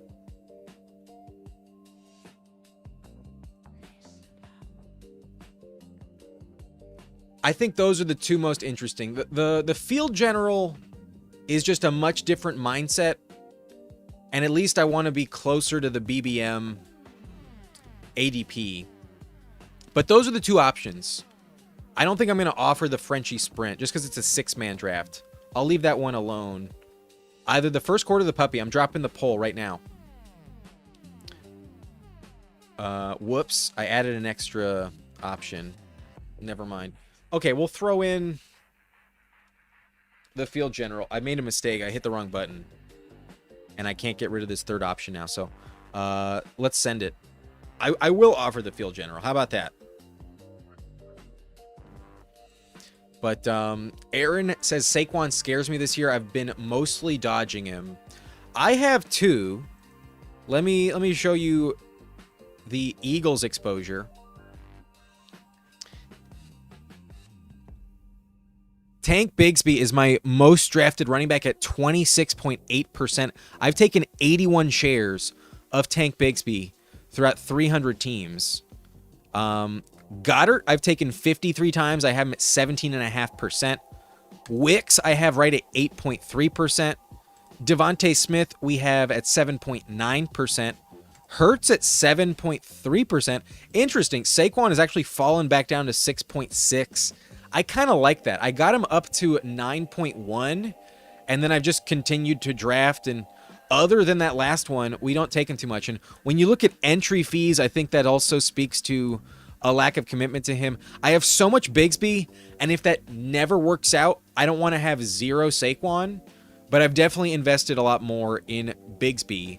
I'm like over 3.5 times the field on Tank Bigsby. But Mekhi Lemon at 3.6%, and then Eli Stowers I've only taken twice, less than 1% on Eli Stowers. I've always completely been committed to Dallas Goedert and Tank Bigsby. Go back and watch a draft of mine back in March, back in February. You will see Tank Bigsby on almost every single team. Back then, he was going way, way cheaper. Bigsby has always been correct, and I have always said that. Bigsby, one of the best picks. I wish I got him in the Iron Throne League. I did not. I don't want to spoil too much, but unfortunately, I did not get Tank Bigsby in the Iron Throne League.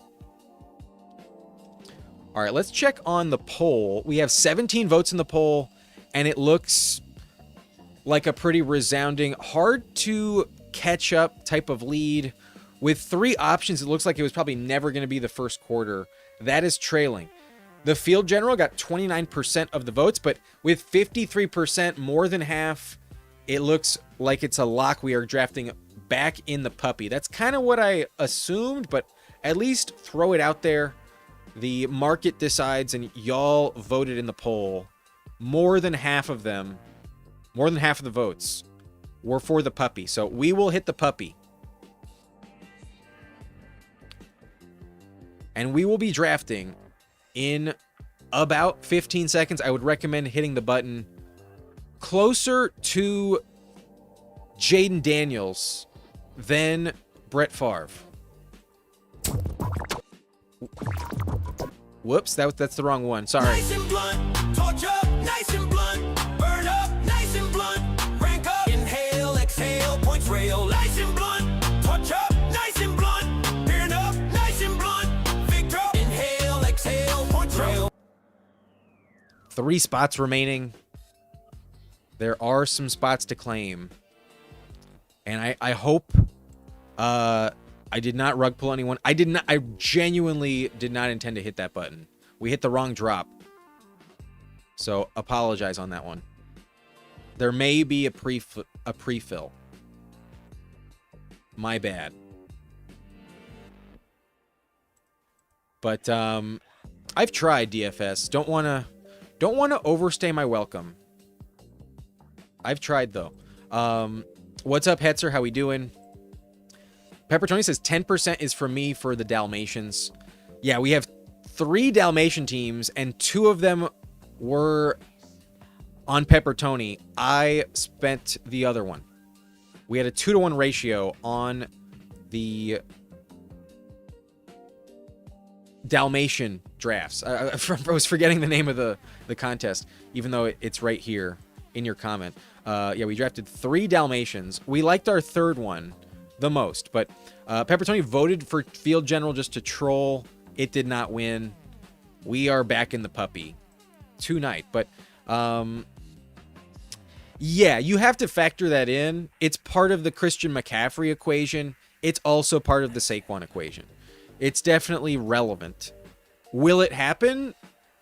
Who knows? He's been fully healthy the last 2 seasons, but if it does, Bigsby has league-winning upside. But Aaron Height says we are drafting side by side. He has pick 7. Ryan on a 6 to 9 pick curse. Ryan, which pick do you have? Is it Dirty Milkers? Oh shit, I'm on the board.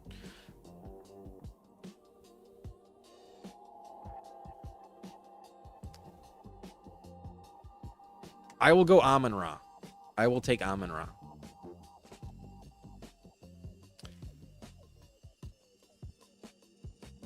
But yeah, we don't want to bet on it, but it's part of the equation. I also think Tank Bigsby might just be more involved than people think.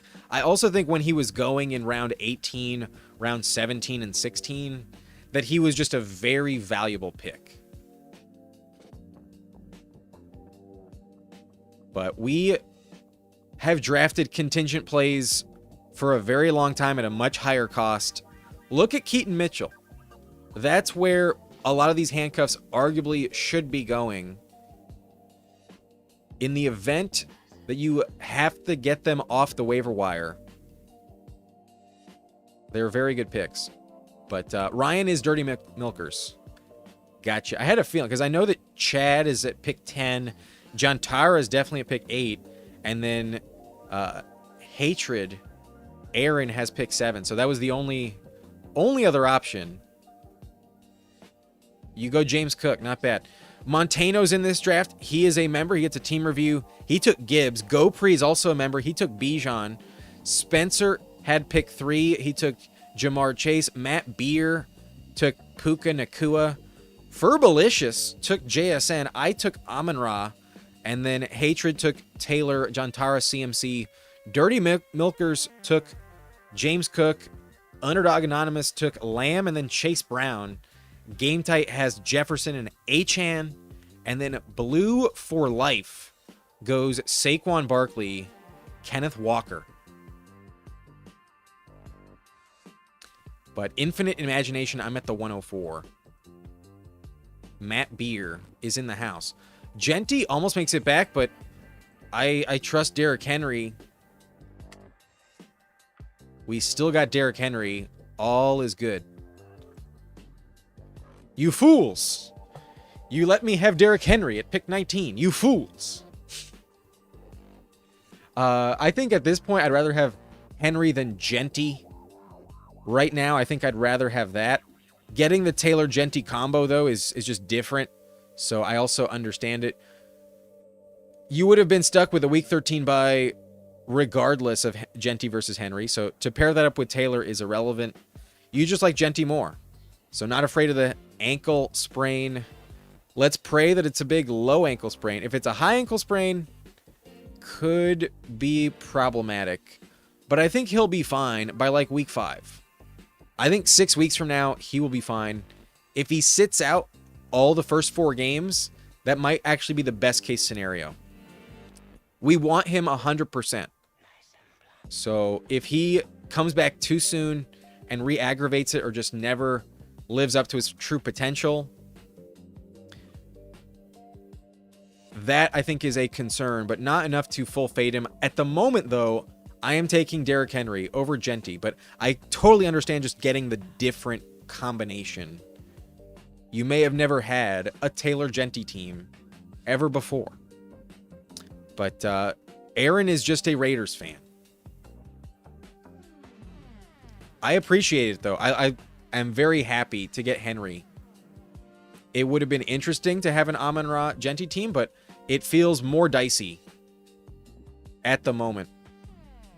The ranks say Rashi, but we talked about this earlier. I think I'm just further betting on Baltimore on this one. We're going to go Zay Flowers. I don't want to give myself the excuse to take Jalen Hurts. Let's have the excuse to draft Lamar Jackson.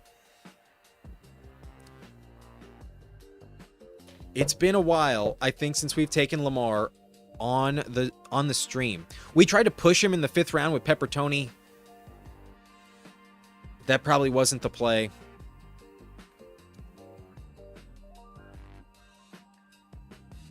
But Aaron says, Vegas, baby, love my Raiders. I'll be at the Week 6 Bills-Raiders game.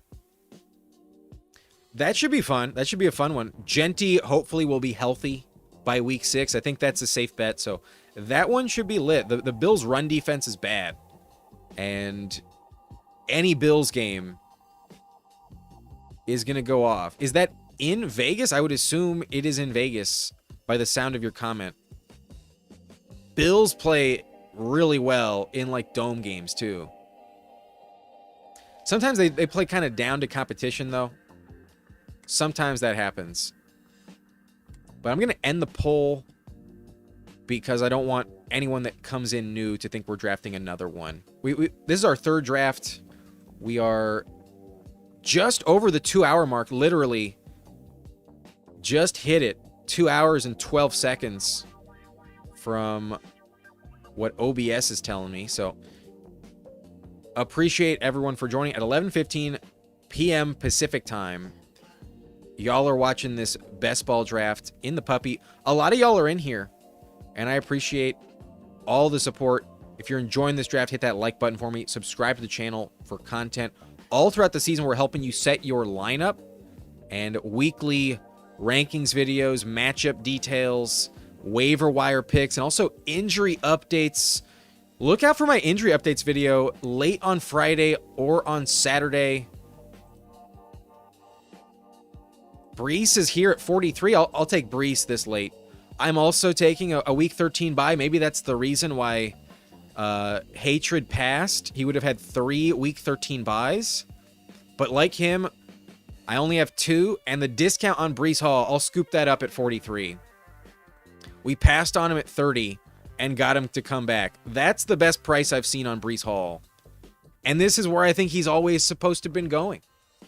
I think this is where he's actually, like, appropriately valuable. Because you will get a couple massive games out of Brees. But it's going to be so inconsistent. And there's just not enough touchdowns for him to really work out. So I think Garrett Wilson has been the better pick over Brees Hall. In full PPR, I think it's a little bit better. But Brees in the 4th, man. Like, Brees in the 4th. That's a nice discount there. But no, we can't afford the Mastiff. I'm not gonna pretend like I can afford a Mastiff. But Mr. C Kid says, I guess I got to get a Kyron Williams jersey because he's on 35% of my drafters teams. Dang. That's a lot on Kyron Williams. That's, for a 3rd round pick, that's a lot on Kyron. It's not like he catches a lot of passes, so on drafters and full PPR, I hope it's not going to burn you, but that's, I mean, if Blake Corum just doesn't contribute, that's a really good play. Total points-wise, you probably get a lot of touchdowns, so I think that's a safe play. I don't hate that, but it is a lot. I pray he doesn't get hurt. I think that's the big dilemma, is if he gets hurt. But Lamar's not here. I don't have access to Lamar Jackson. That's a bummer. But we took Adams earlier and felt really good about it. I'm just going to be an Adams guy once again, if I have to. Weird vibes with the Niners. Feels like they're all destined to get hurt this year. I'm going to go Adams over Evans. I'll take that. But Aaron says, yeah, this team couldn't take Brees. Was thinking Scat, but I'm underweight on Loveland.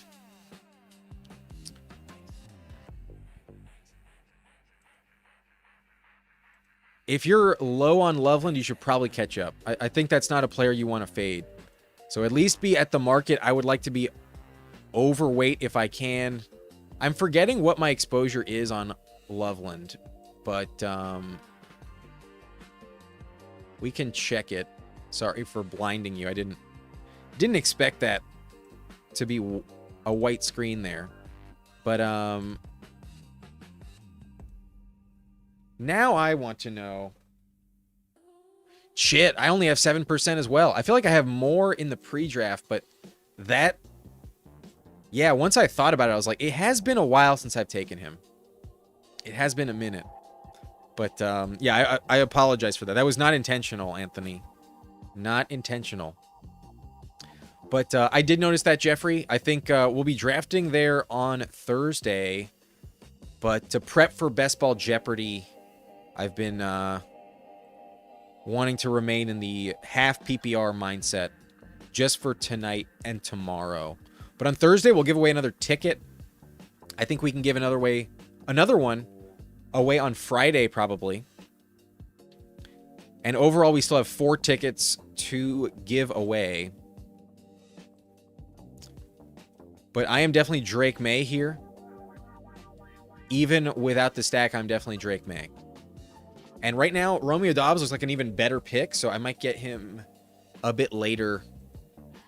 Who knows? But a little Dalmatian next. Is that still open? Is the $1 Lil Dalmatian still open? Last I saw that it was full. But Jeffrey says, my name at Drafters is Shaky Stack. Of all the stacks, I think I would want one that's secure, not shaky, but shaky Stack. Welcome to Drafters. I noticed you did sign up. I appreciate that. Thank you very much for joining. And if anyone wants to sign up like Shaky Stack, Jeffrey used promo code BLUNT when he made his first deposit, and you get your first deposit matched up to $100.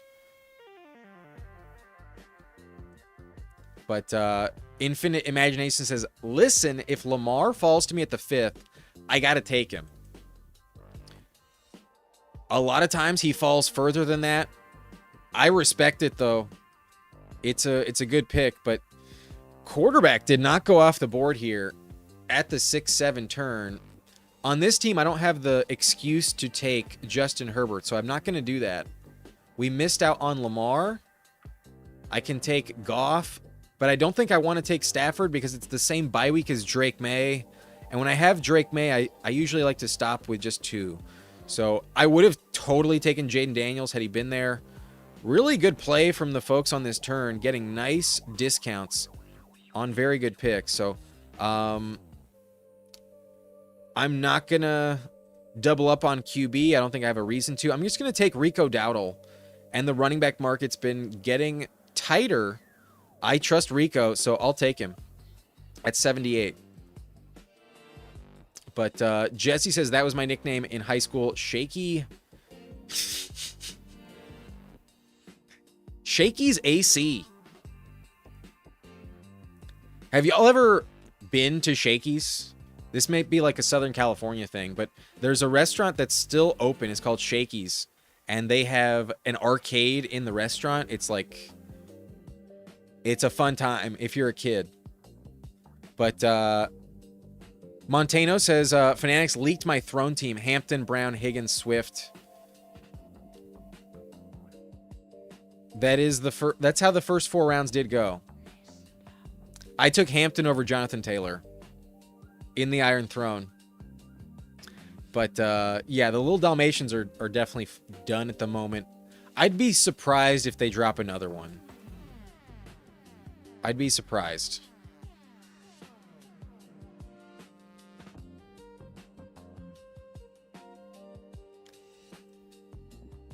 But Sladen says, is Tua the first player to ever lose a quarterback battle without an opponent?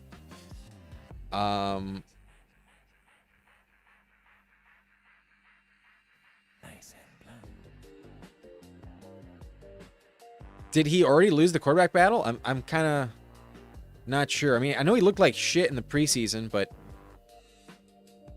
I think he's going to be the starter at the beginning of the year. I think it's easier to go with Tua and then go back to Penix, because it's a very reasonable thing to do if he sucks. But kind of similar to Deshaun Watson, I think you want to see what you have in the veteran first.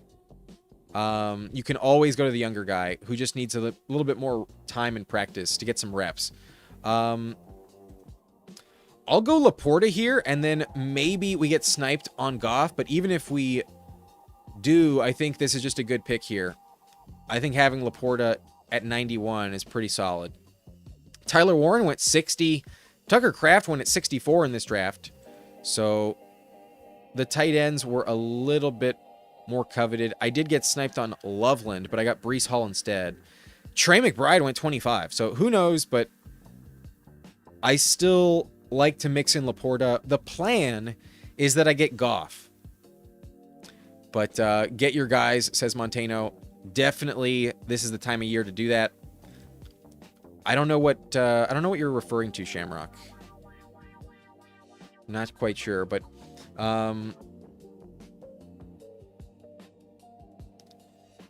is that confirmed? Gotcha. Well, I have a decent amount of bags on Tua. I still think both of them are going to be getting some action this year. I think it's going to rotate. I don't think either one's going to be good enough, but if it's going to happen this soon, I'm a little surprised, not going to lie. I thought they would hold strong with Tua for a few games and at least see what they have, but if that's the direction they want to go, I'll trust you guys in the chat. I didn't see that myself today, but I guess anything's possible.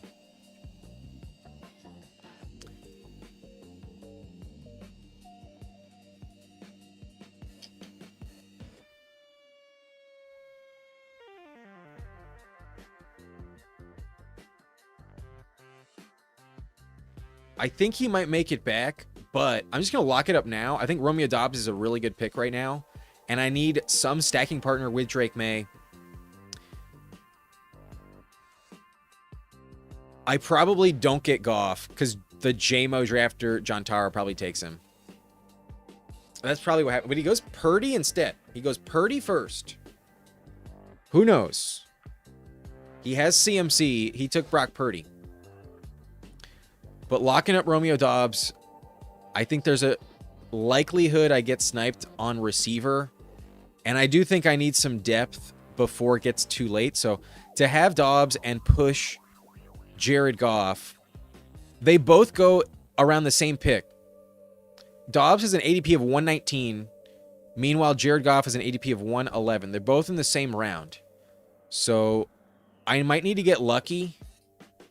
But the only way to take both of them is to take one of them at a reach. And given the receiver market, Hatred only has 3 right behind me. John Tara only has 4. Dirty Milkers just took his 4th with Stribling. Chad only has 3. And then Game Titan Blue Life are set. But with the Keyshawn Booty trade, I think Romeo Doubs is very appealing. Maybe it's just me, but I need the stack. So I'm going to just take him first and pray. I think because John Tara took Brock Purdy, I'm actually much more likely to get Jared Goff. He does not go to the Allen drafter. That's what I was worried about. The Dak drafter passed. So unless John Tara wants 3 quarterbacks, I only have to evade Hatred, who has Patty Mahomes and only 3 receivers. He goes Stafford. That would have stacked, but I didn't want the double buy. Appreciate the pass. It was unstacked, I think, regardless for you. But at least you can backstack Stafford with Terrence Ferguson. You have Blake Corum. It does correlate. Sweet. I think I played that correctly because I totally wanted both. I absolutely wanted both. So it worked out. I think at the moment, I can totally talk myself into Romeo Doubs over Worthy, over Concepcion, given their quarterback play, despite him looking like a stud in camp, apparently. That's what we heard about Boston. I just don't really want the Browns. So I want the Patriots, wide receiver 2. Keyshawn Booty is gone. I trust Romeo Doubs tremendously. I expect like 8 touchdowns from Romeo Doubs this season. But Hampton over Taylor is spicy. Yeah, I was always locked in on going with Hampton. Regardless of what fell to me there, I was always planning to take Hampton. But appreciate the super chat. Big Sploosh with the donation says, why is the rest of the world built on the U.S. economy when the U.S. economy is a scam? I'm not sure you've heard of something called the petrodollar. The petrodollar is why the world was built on the U.S. economy. At the moment, that's up in the air. I think if you're paying attention, it's up in the air. But a little history lesson, look up the petrodollar. That is the reason why our currency is as strong as it is. It used to be for gold. It is on the back of oil.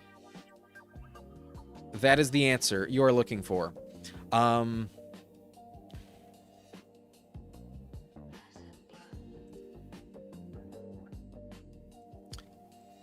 I'll just mix in Travis Kelce at 126.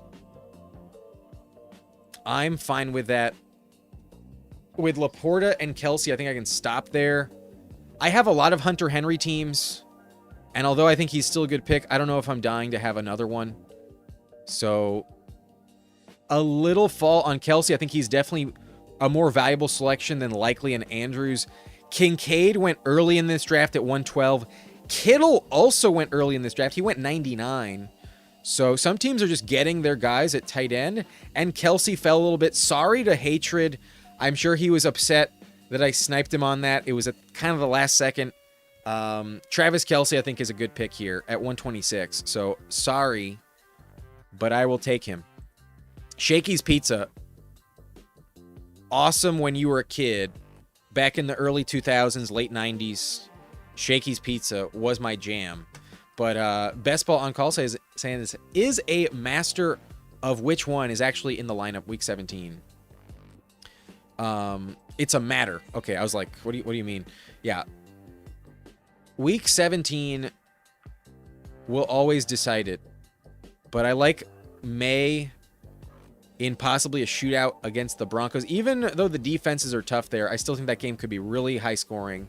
And A.J. Brown will drop Pat Surtain. So Romeo Dobbs, I think, goes pretty ham. Unless Hunter Henry does. I don't want to bet on Pop Douglas. Kyle Williams needs a house call. There's a reason he goes super late. But, yo, Hatred. What are you going to do here? He goes Denzel Boston. I'll take Rachaad White. At 139. I'll take the discount on Rachaad White. That is 21 picks of falling value on Rachaad White. Fun selection there. I almost took him where I took Kelsey, but we get him in the 12th round. That's fun. I know that JCM is the hot commodity. Definitely higher upside, but there's a world where they just need protection and someone that can chip block and then catch passes in garbage time. 2-minute drill, I still think Rachaad White gets a lot of usage. And I think they're going to be in that type of offense pretty often because I don't trust their defense. They will be trailing, in my opinion, in Washington. But Dirty Milkers with the brutal Strib snipe. Maybe he hoped he could push Purdy with Stribling. John Tyra goes Purdy, and then instantly DeJon Stribling comes off the board. It was never going to happen. Never destined to happen. But who would you draft? Keaton, Bigsby, or Sampson? Full PPR. This might shock you, but I'm still Tank Bigsby in this scenario. For me, it's still contingent upside. Keaton Mitchell, good luck knowing when to start him. He doesn't catch many passes. He's already banged up.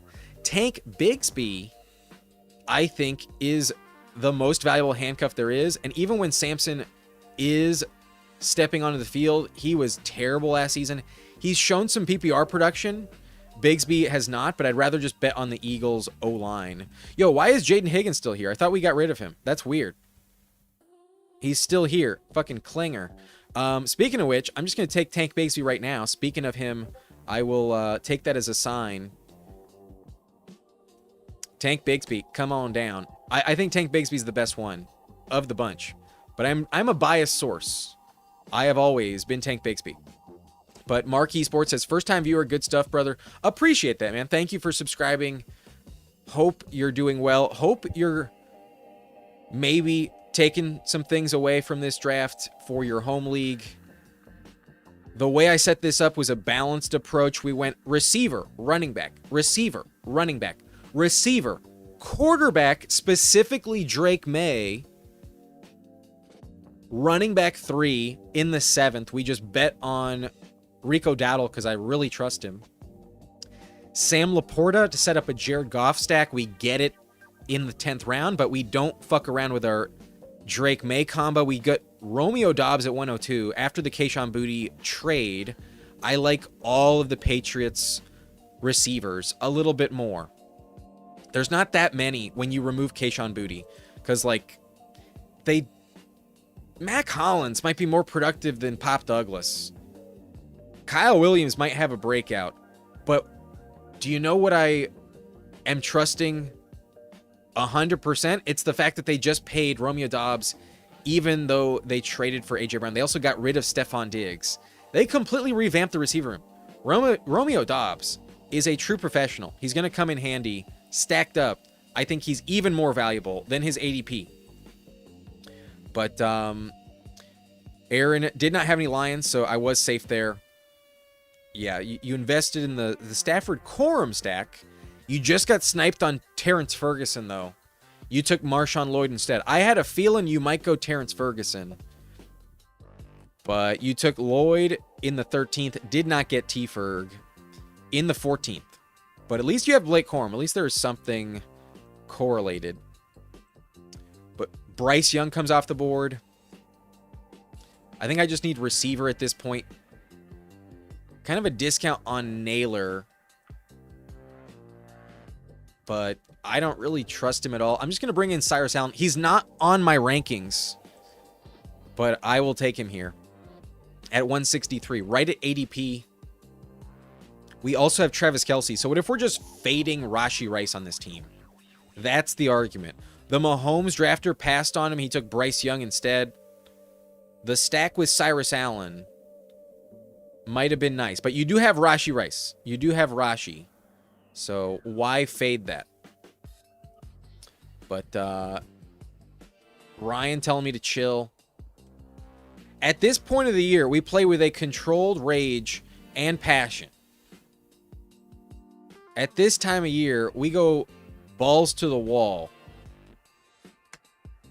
Aaron says, I would have gone Dobbs first there too if I were you. There were so many quarterbacks in front of Goff. And only one draft to stack with Goff. Yeah. I was hopeful that the JMO drafter would pass. But I will say, after I took Dobbs and I saw JMO on that side of the board, it did feel like I may have risked it too much. But thankfully, it worked out. Thankfully, we played it correctly. Dang.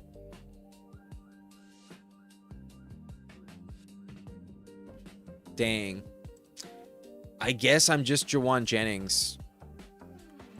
But nah, I'll go Vele. I'll go Vele. Shout out Bayou Bengal. Let's take Vele. But gold standard Nomas. That has been long gone for a while. What replaced it was the petrodollar. But things might be changing.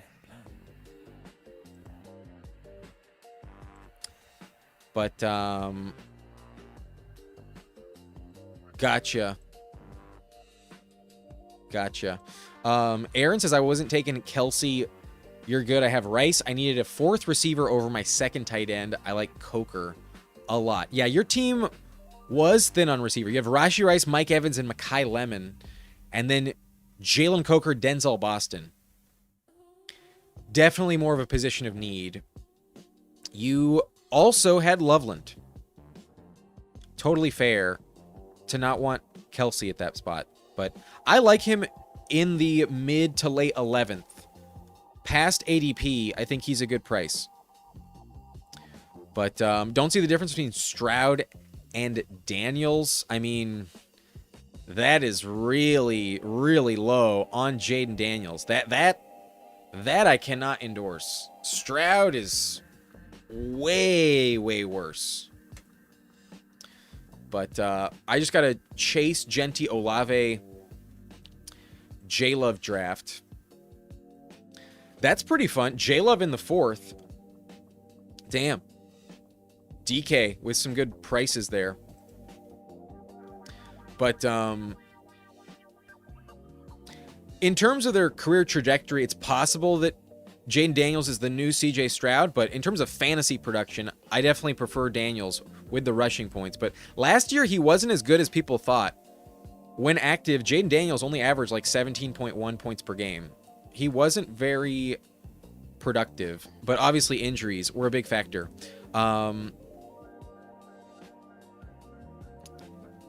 Receivers, not bad, but there's not that many options available. I'll take Ted Hurst. I'll go Ted Hurst. The Bucks really never miss when they draft receivers, and I think that fills in nicely. We waited for receiver 4. We took Romeo Dobbs stacked up, but Cyrus Allen is no guarantee. Devon Vele as well is just more of a fade on Tyson. And then Ted Hurst comes in handy. But at the moment, he's the receiver 4. There's a lot of injuries, though, that seem to crop up in Tampa. They need depth at that position for a reason. And they rarely mess up when they draft the receiver position. But name my team Amon-Ra Doggan. That's a good team name. I like that.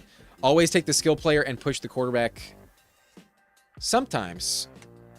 But if you miss out and you never have that starter, sometimes it's brutal. But Puka or Jamar? Definitely Jamar Chase. I will go Jamar myself. But I know he just got banged up. If you want to take Puka, I guess you can. But I am still Jamar Chase. Aaron says, I like Naylor, but as a Raiders fan, I take Trey Tucker over him. I think he's the number 1. I agree. I think Trey Tucker is the play. Naylor did fall in that one to 163, but it just feels like I only want Brock Bowers if I'm investing in the Raiders passing game. I mix it in on occasion, but I'm already invested in the Chiefs. I will stick over there. But I would say Leia is just by default automatically a Bengal fan. The logo probably resembles her more from the Jaguars, but the Panthers not even close. So she is a Bengal. That's her breed. Undoubtedly, she says meow for Joe Burrow.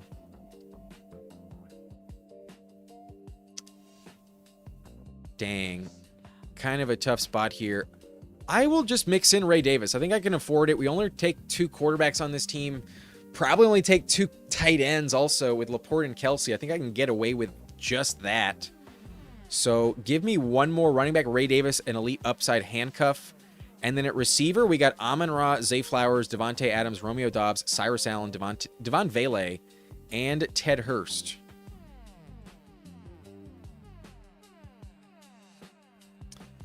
Fun team. I think we have one more receiver click on this one. I think Cyrus Allen being the 5th, I'd rather have 8. And just stop at 2 tight ends, 2 quarterbacks. In Kelsey and Laporta, we trust. But yes, if you're in an auction format, this is correct. Round 12 is the same. $1 bids the rest of the way. Yeah, Leia is automatically a Bengal fan, just by the nature of her genetics. But yes, the petrodollar sums it up all succinctly in 2 words. Google it if you don't know. But what's up, Mr. Bakeslot? Nice to see you. It's the end of the draft, but nice to see you this evening. Stroud's team is stacked, though. I disagree. I don't think that's true. Don't sleep on Stroud this year. Definitely finishing in the top half. I will say this. The only times he's ever been really good is when Tank Dell has gone crazy. That rookie season was fun, but he's really regressed since then. Losing Jaden Higgins is not a help. Nico's fantastic, but it's not like the other ones have to contribute for them to win. Their defense is the best unit, and Stroud doesn't need to be a great player in fantasy for them to win. So it's possible they win the Super Bowl on the back of CJ Stroud and that defense, but for best ball purposes, for fantasy, I actually saw more upside out of Davis Mills last year than CJ Stroud. Look it up. Davis Mills was more productive on a per game basis than Stroud. They also went 3-0 with Davis Mills. They can win games with Davis Mills. But this last pick, we could go Pop Douglas, but if I have the time, I'm going to go Kyle Williams. Get him in. Yes, let's go. Kyle Williams stacked with Drake May. Year 2 breakout. We were drafting him way higher, just like the Trey Harris argument. Let's go with Kyle Williams. I don't think I need this 8th receiver that much, but let's go with him. Just a true upside play. And if he does step up, then man, he has potential.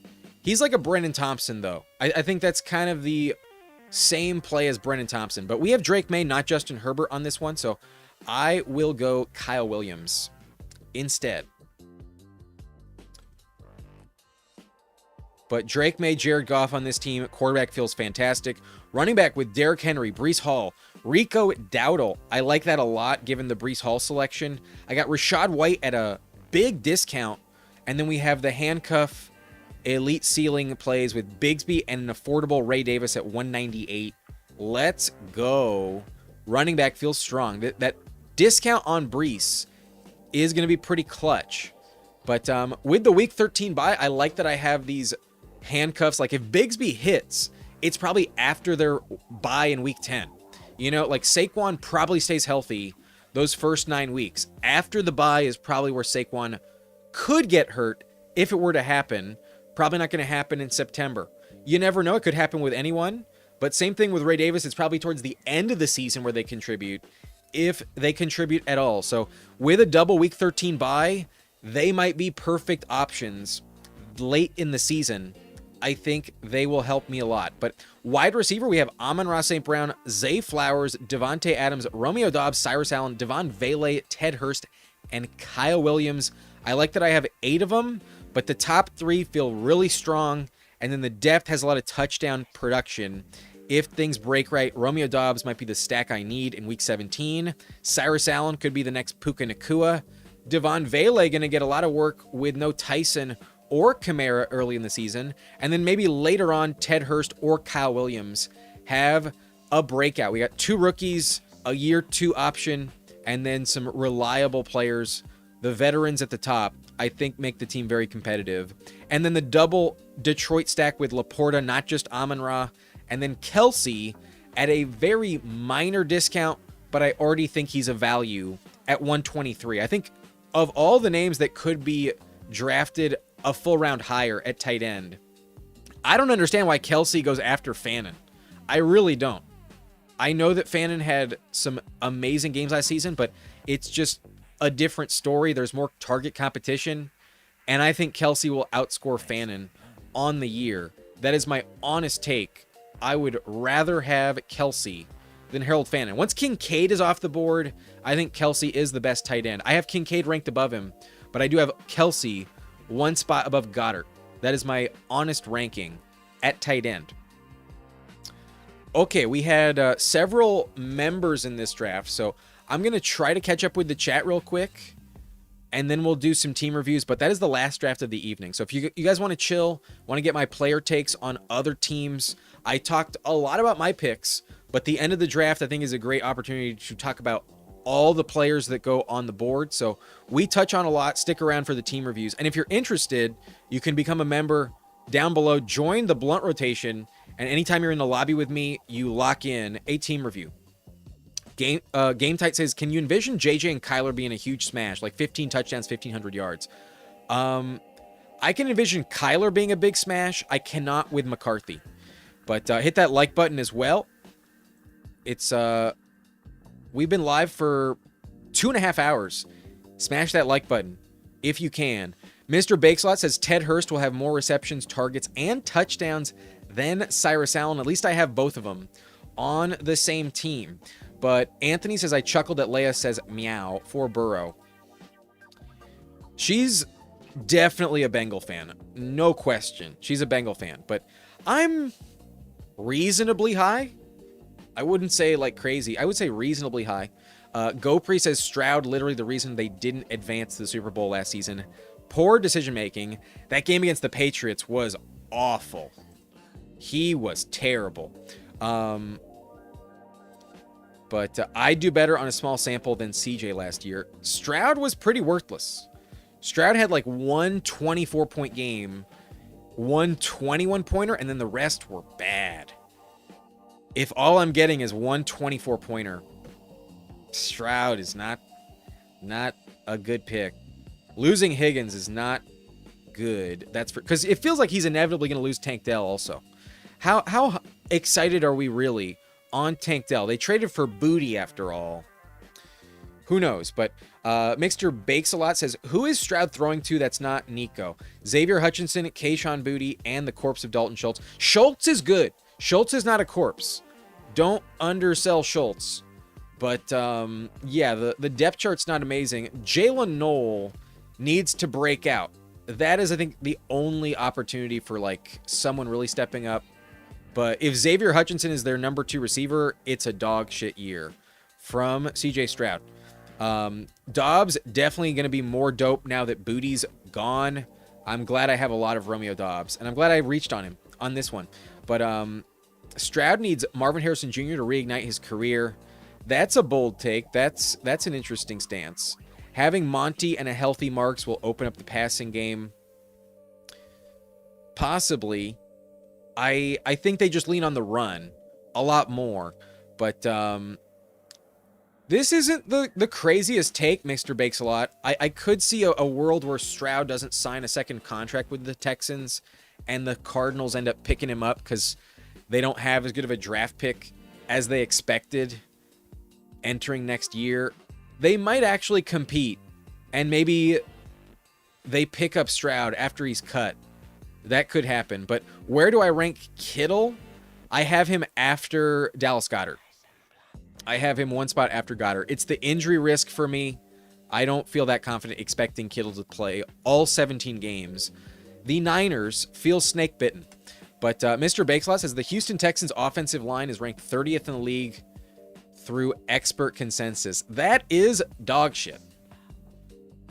Gotcha. JJ is Justin Jefferson. That makes a lot more sense. I was like 1,500 yards from Kyler doesn't quite add up. But Jefferson, I wouldn't expect 1,500 yards from. I think 1,300 is a reasonable expectation. As long as Kyler stays the guy all year, I think they make the playoffs, so I think he will. Then touchdowns might be an issue, but Jefferson probably has like 1,300 yards and at least like 9 touchdowns. I don't feel safe to bet on 10, but I think he scores a reasonable amount of points because of that. The receptions should be over 100 if he stays fully healthy with Kyler. I think that's a decent bet to make. He'll be fine. He'll be close to back to normal. I think he'll be very good. Aaron says, glad I was able to get into a few drafts with you. Curious to see how these teams play out. We will see, Aaron. But as I mentioned, the members get team reviews. So I will pass and skip it. There's several team reviews to do. But if you're interested, as always, hit the join button down below. Ryan says Marks was out. It was a full-on rush. They were really unproductive last year when they had to rely on Marks and Nick Chubb. If they're back to just Woody Marks, it would be hard to trust. I think they might mix in Jawar Jordan a bit more than people think alongside Woody Marks if Montgomery goes down. But I don't trust their O-line. Not at all. Infinite Imagination says if the Texans' offense's general can get better from last year, then I think they got a chance to make a decent impact. Defense is hellacious. If anything, though, I think their defense their offense, I think their offense might get worse. Aaron says, I messed up. I wanted only 5 running backs, but had those 2 week 13 buys and then took 3 straight week 11 buys. So I had to get a 6th for insurance. Yeah, week 11 can be a problem as well. Infinite Imagination. I've been trying to figure out how to get into the best ball drafts for a couple weeks now. Definitely a newcomer when it comes to this kind of drafting format. LOL.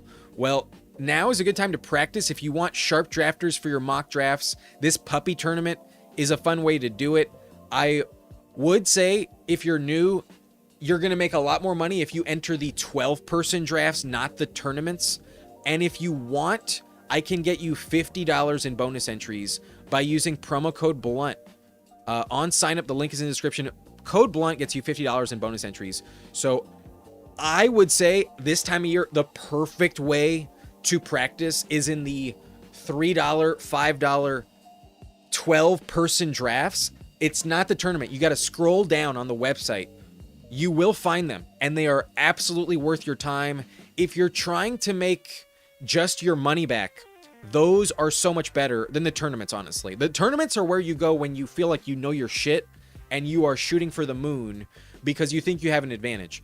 But if you spent this $50 on those 12-person drafts, I think you would probably make it back and then some. I think you'd probably win if you entered 10 of those $5 drafts in the 12-person lobbies. I think you would expect at least 2 of them to win, and that's $20 each. You would only have to have 3 of them just make 3rd place in order to get your money back. If that's all you care about, I would do that for just practice sake. But if you really want to maximize upside, playing best ball, I think, is a little better suited for the tournaments, honestly. I think if I'm going to spend $5, I think the puppy is also worth some of my time. Also very legit. So check that out. Promo code BLUNT. We will get to the team reviews, though. I did catch up to the chat. Montano's in here. He has pick 1. He's a member. Montano has Joe Burrow, Geno Smith, and Jacoby Brissett. The bet on Burrow, gotta trust it, but I assume it's unstacked. Yeah, without Jamar or T. Higgins. So unstacked, less valuable. But in the 7th round, I guess, just for the sake of points, it's fine. But I don't think you win the tournament with an unstacked Burrow. I don't. I think if Burrow's the guy you need week 17, while maybe you finish high and you still make a good profit, if you just want to min cash in the puppy, that's not bad. It's actually $750 to min cash in this one. That's not terrible, but I don't think Geno and Brissett are getting it done for you. So to take unstacked Burrow and not get better quarterbacks, I think is a kind of wild course of action. The 101, though, sometimes gets bullied, and that may have happened here. Gibbs, Montgomery, Chris Rodriguez, Jonah Coleman, and Dylan Sampson. Pretty solid top 4, but Sampson, I think, is kind of worthless, to be honest. Especially in half PPR, I don't like him very much. The Browns handcuff, not my favorite play. But with Gibbs, anything can happen, so him and Montgomery, fun to pair him up. Rodriguez, Coleman, and Sampson, though, are very much floor plays. Good luck. I think if Coleman delivers, though, you have a fun team. But Sampson feels like a bad pick in my view. Neighbors, Terry, Cortland Sutton at 73. You're trusting Sutton a lot here. Matthew Golden at 96. Man, I like the days when I could get him at 119. I took so much of him at 119. I missed that. Josh Downs at 97. Debo Samuel at 121. Adonai Mitchell. Andre Yoshivas. You do get a stack, at least someone with Burrow. Yoshivas on this team. Good luck there. You have McBride and Brenton Strange. I was hopeful to see an Eric All. I was hopeful to see that. So, quarterback, I just think is disjointed. I don't like the quarterback on this one. And I think you got a little burned because you passed on Jackson Dart. I think you should have taken Dart or Jaden Daniels. You had Terry McLaurin. Yeah, to go Sutton over Daniels, I think that's the error here. I think of all the picks I would swap out, give me a Burrow-Daniels team and then just stop there. You had Terry. I think that was the pick at 73. But if not, Jackson Dart over one of those receivers would have also been valuable. Him or Bo Nix. You pulled up Sutton, so that would have also been justified. They were not making it back. So I think you misplayed your 7th round pick. I'm not going to lie, Montano. I think you needed quarterback instead of Sutton. I would have taken Daniels.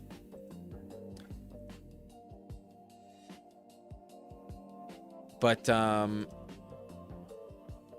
let's take a look at GoPre. We have Jalen Hurts, Jackson Dart, a lot of rushing touchdowns. That feels pretty decent. Bijan, Kyron, Scatabo, JCM, Kalen Black, and Sean Tucker. But anything with Bijan and Kyron, you get Scatabo to fall. That's awesome. And then JCM Elite. Running back is amazing here. Running back is great. I'm jealous of the running back build. This is a great Bijan team to have. We got Pickens, DJ Moore, Quentin Johnston, Wan'Dale Robinson, and Jacoby Myers, Omar Cooper, and Tank Dell. There it is. Tank Dell, the trust factor at 170. I don't know if I'm there. I think bringing in Booty is a pretty big sign. Not to fully engage, but at 170, I guess anything is still... ADP is worthless, so why not? Omar Cooper, we got him at 200 on the last draft, so at 167, that's kind of bold. But the Myers at 122 is really nice, and then there's a lot of volume here. Pickens, DJ Moore, Quentin Johnston, high upside. Good luck with the Titans receiver, and then Jacoby Myers, kind of a floor play. These last two, though, I think stopping there is fine. I think having only 7 here is okay, but you might have one too many running back, honestly. The Sean Tucker pick, other than that one game, doesn't help you that much. Jake Ferguson, Hunter Henry, and Kenyon Sadiq. Very interesting. I like it. I think at 143, Ferguson is a great pick. You reached on Henry. That's kind of interesting, but I think Juwan Johnson was off the board. I think I'd rather just take Schultz 2 rounds later or just 1 round later than Hunter Henry at this point, but I guess I was never going to get him. You sniped him from me, so I'm glad I had Romeo Doubs. Kenyon Sadiq, though, at 194, I think at this point is a good pick. So fun tight end room. Valid receiver room, a little shaky down the back end, but valid receiver room. Perhaps one too many running back, but that's the luxury pick, and it's fine. I think I would have preferred if Sean Tucker was a receiver, but that's really nitpicking. It was the last pick of the draft at 215. Who cares? Good team, Gopri. I like it a lot. Pick 2 did deliver.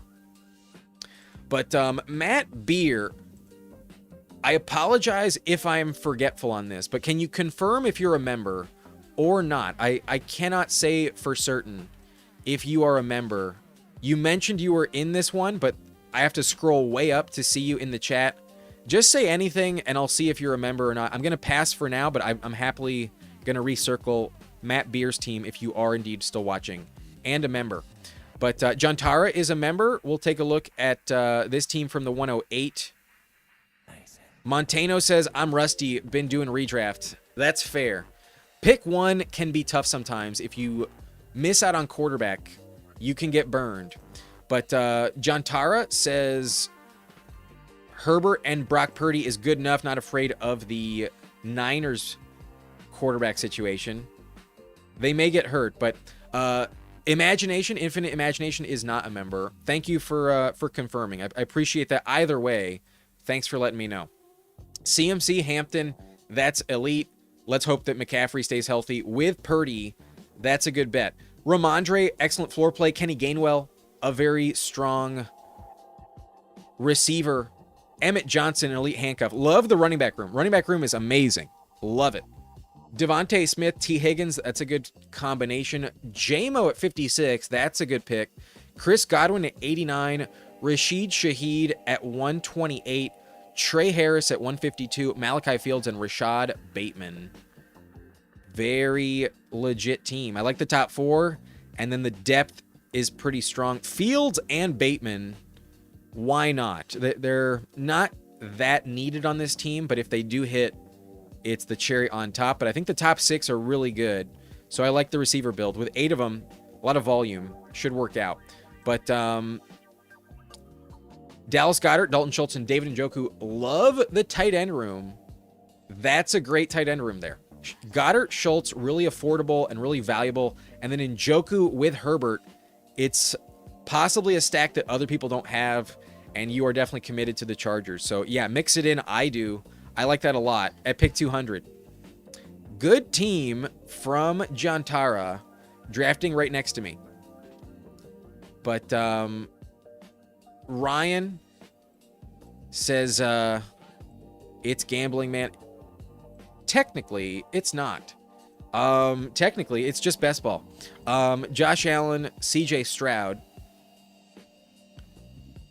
We shit on Stroud. You took him at 129 this one, so I don't like the reach on Stroud. But obviously, you don't really need depth behind Josh Allen. I like a better quarterback, though, than Stroud at 129. James Cook, Josh Jacobs, RJ Harvey, Tyler Algier, and Kimani Vidal. Solid, a little flimsy, not like the safest play, but I might just be hating on Jacobs too much. Harvey is in a committee, but scores a lot of touchdowns and catches passes. And then Algier might be more valuable than we think at 136. I understand it, but once Love is healthy, who knows what happens there. But Mouth South sending some jewels. I appreciate the gift. Thank you very much. What's up? How we doing? Thanks for the gift. But AJ Brown says AJ Brown and Roma Dunze on this team. Michael Wilson, Dejon Stribling, Trey Tucker, Dontavian Wicks, Kayshawn Boutte, and Darnell Mooney. Fun combo here. I like it, actually. Trusting the anchor with AJ Brown, not bad at all. Michael Wilson, Stribling, Trey Tucker, Dontavian Wicks, Kayshawn Boutte, and Mooney. I don't draft Mooney, but on occasion, why not just mix him in randomly? At least like 2-3% Mooney is justified, but I wouldn't be overweight Mooney.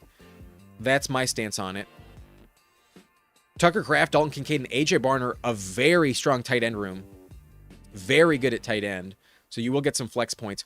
Running back feels a little shaky. I don't like the Stroud pick at all. You have it stacked with Boutte, but I really don't like it. So I would not have done that. At the time, you did not have Nico Collins or any other Texan. So I don't like the Stroud backstack. I only justify it with Nico. And right now he's falling. I wouldn't have taken him at 129, but you don't really need him with Josh Allen. But Infinite Imagination, welcome to the Blunt Rotation, my friend. Thank you very much for joining. We will give you a team review as promised. There's also A-Rod and Game Tight, but they have been members for a while. I think we reviewed their teams earlier today. So I will put you at the front of the line. We will take a look at Matt's team from the 104. Thank you for joining the Blunt Rotation. But I would agree, Avi. That team is definitely all in on Josh Jacobs. And Rome needs to hit. Rome absolutely needs to hit. But thank you very much, Infinite. GoPre says, John Tara sniped my late running back pick. Emmett Johnson is fire. Especially with the Ken Walker injury. That could be valuable. Harvey is in a three-headed committee, says Mr. Bakes-a-Lot. At some point, though, it'll become a two-man committee. At some point, Dobbins probably goes down. All right, let's take a look at Matt's team. He has Lamar Jackson and Baker Mayfield. That's fine stopping there. He took Lamar unstacked at 52 just because he trusts him. That's a fair choice. Javonte at 28 pulled him up in the third round. Not my cup of tea, but I can understand him being just as good as last year and totally worth it. But Baishal Tootin, Jalen Warren, Jonathan Brooks, Woody Marks, Jordan James, and Isaiah Pacheco.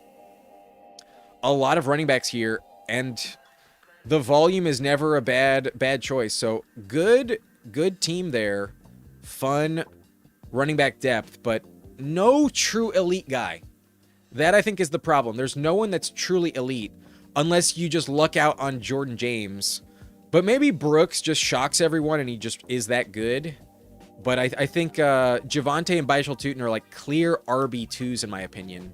And every week, I think you might not have a reliable top 10 play. There'll be a couple games where Javonte's top 10, same with Tootin. But I think week in, week out, you rarely get the best running back room of the lobby. So a lot of names, but they all feel like they have capped upside, in my opinion. Wide receiver, Puka Nacua, Drake London, Michael Pittman, receiver 3, Jacoby Lane, Jalen McMillan, Caleb Douglas. Very interesting. The double anchor in Puka and London, and then waiting for Pittman, and then grabbing some late round guys with not as many things guaranteed, but just trusting that these swings are right. Good luck on the rookie breakouts. But if Puka and London miss any time, I think you have a hard time advancing. I think you took too many running backs, given what the receiver room looks like. I would have taken at least one more, and I think it would have been like in place of Woody Marks probably. At 141, I think I'd rather structurally just take a receiver. But Kyle Pitts, Isaiah Likely, and Rondé Gadsden, big bet on the Falcons here. Feels a little gross, but could work out. Good luck, sir. I don't know how I feel about this team. I don't think running back is that impressive. It's just a lot of names. But you have to start 3 receivers minimum every week. And I could see some weeks where you actually have a hard time, especially week 11. With only 6 and the double week 11 being so committed to Puka and London, that could be the difference between you having second place and third. So I worry about the receiver room on this one. But appreciate the donation. Mouth South with the $5 super chat. If you draft Genty or Walker in best ball, do you recommend DeMercado, considering Emmett Johnson's a rookie and he might be favored early and both are banged up? No, Emmett Johnson all the way.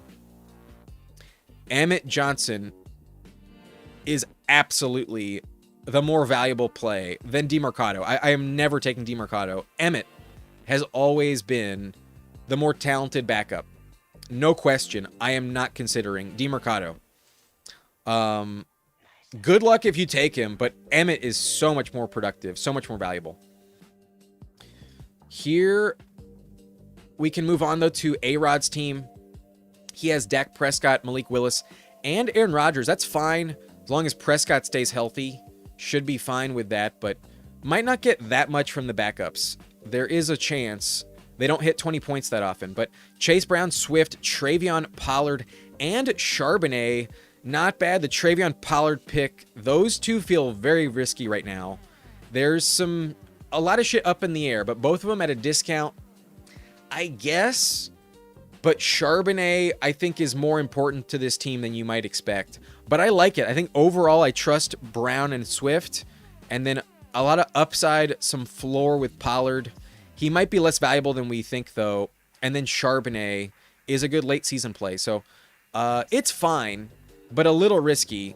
I don't mind it. I take Travion, I take Charbonnet myself. And then Swift is a great number 2 to have. It feels very safe there. But CeeDee Lamb, Lad McConkey, Christian Watson, Xavier Worthy, Shakir, Keenan Allen, and Jeremy Bernard.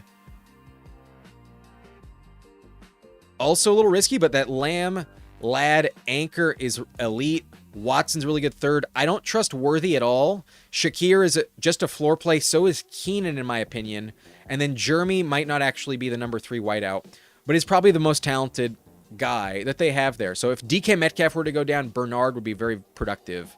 Who knows? But Fannin, Dulcich, and Darnell Washington, the rare stack with Rodgers. So good luck. The back stack on Rodgers feels a little bit more out of desperation than just the best play. But at 183, Rodgers is valuable.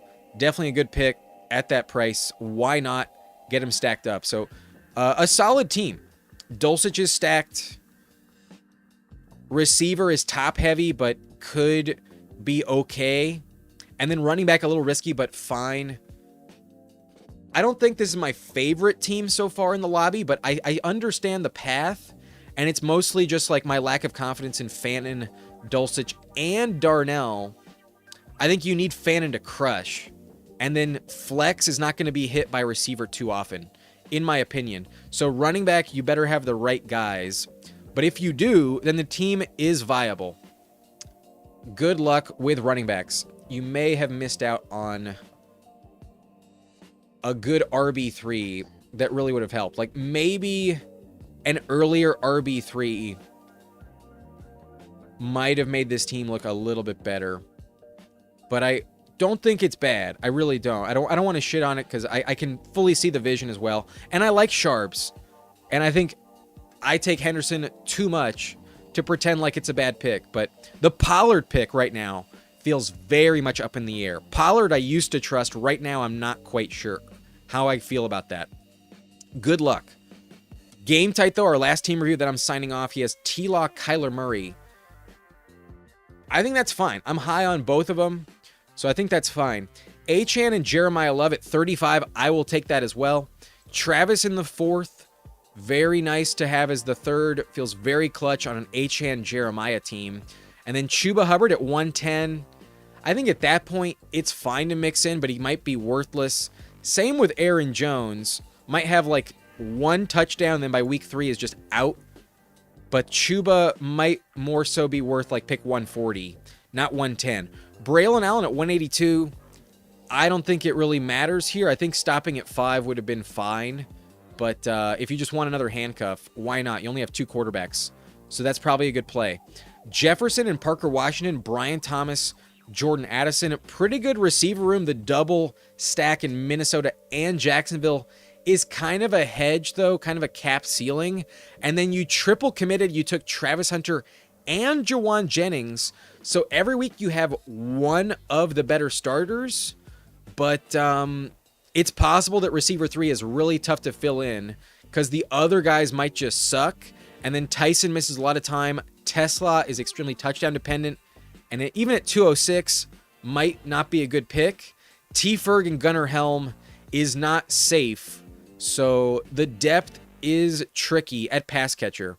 If you're just right on Kyler and Trevor Lawrence, though, if they're both crushing it, then this team is definitely competitive. You have to have T-Law and Kyler hit. That's the only chance. But I think you took one too many Jags receiver and one too many Vikings receiver. I would have liked one different team with both of those picks. I think that is the only problem, because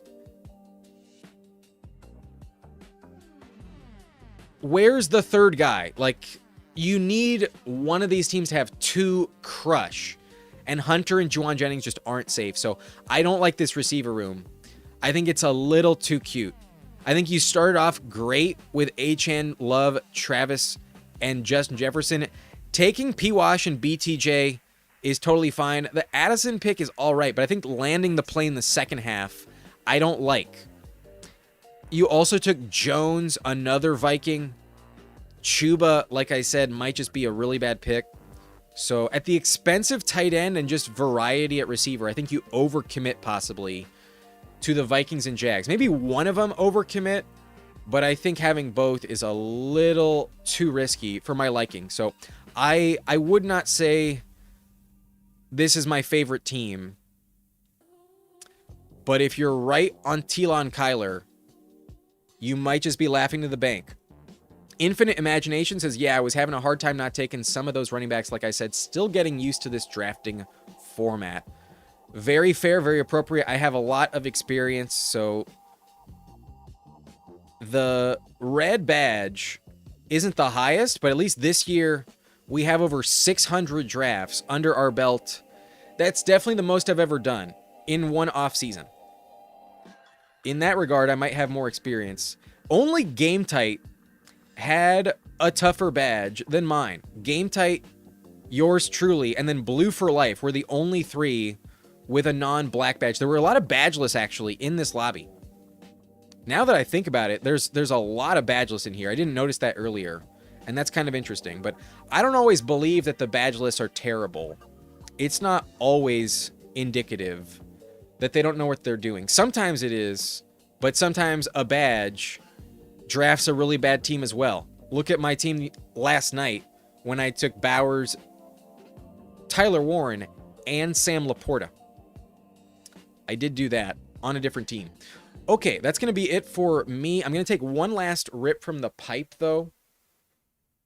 There is some weed in my bong, so I'm going to take that rip, and then I'm going to go to bed. I'll see you guys tomorrow. And shout out Best Ball Jeopardy, the Fanspeak Network. I'm playing against Nez in the semifinal tomorrow, and I want to win. So watch that. That's going to be a lot of fun. I'm really excited for that. And this time tomorrow, we'll either be in the finals or it'll be a competitive game, hopefully, if we lose against Nez. But one final hit from the pipe. We're hitting the bong, though, this time. Cheers, fellas.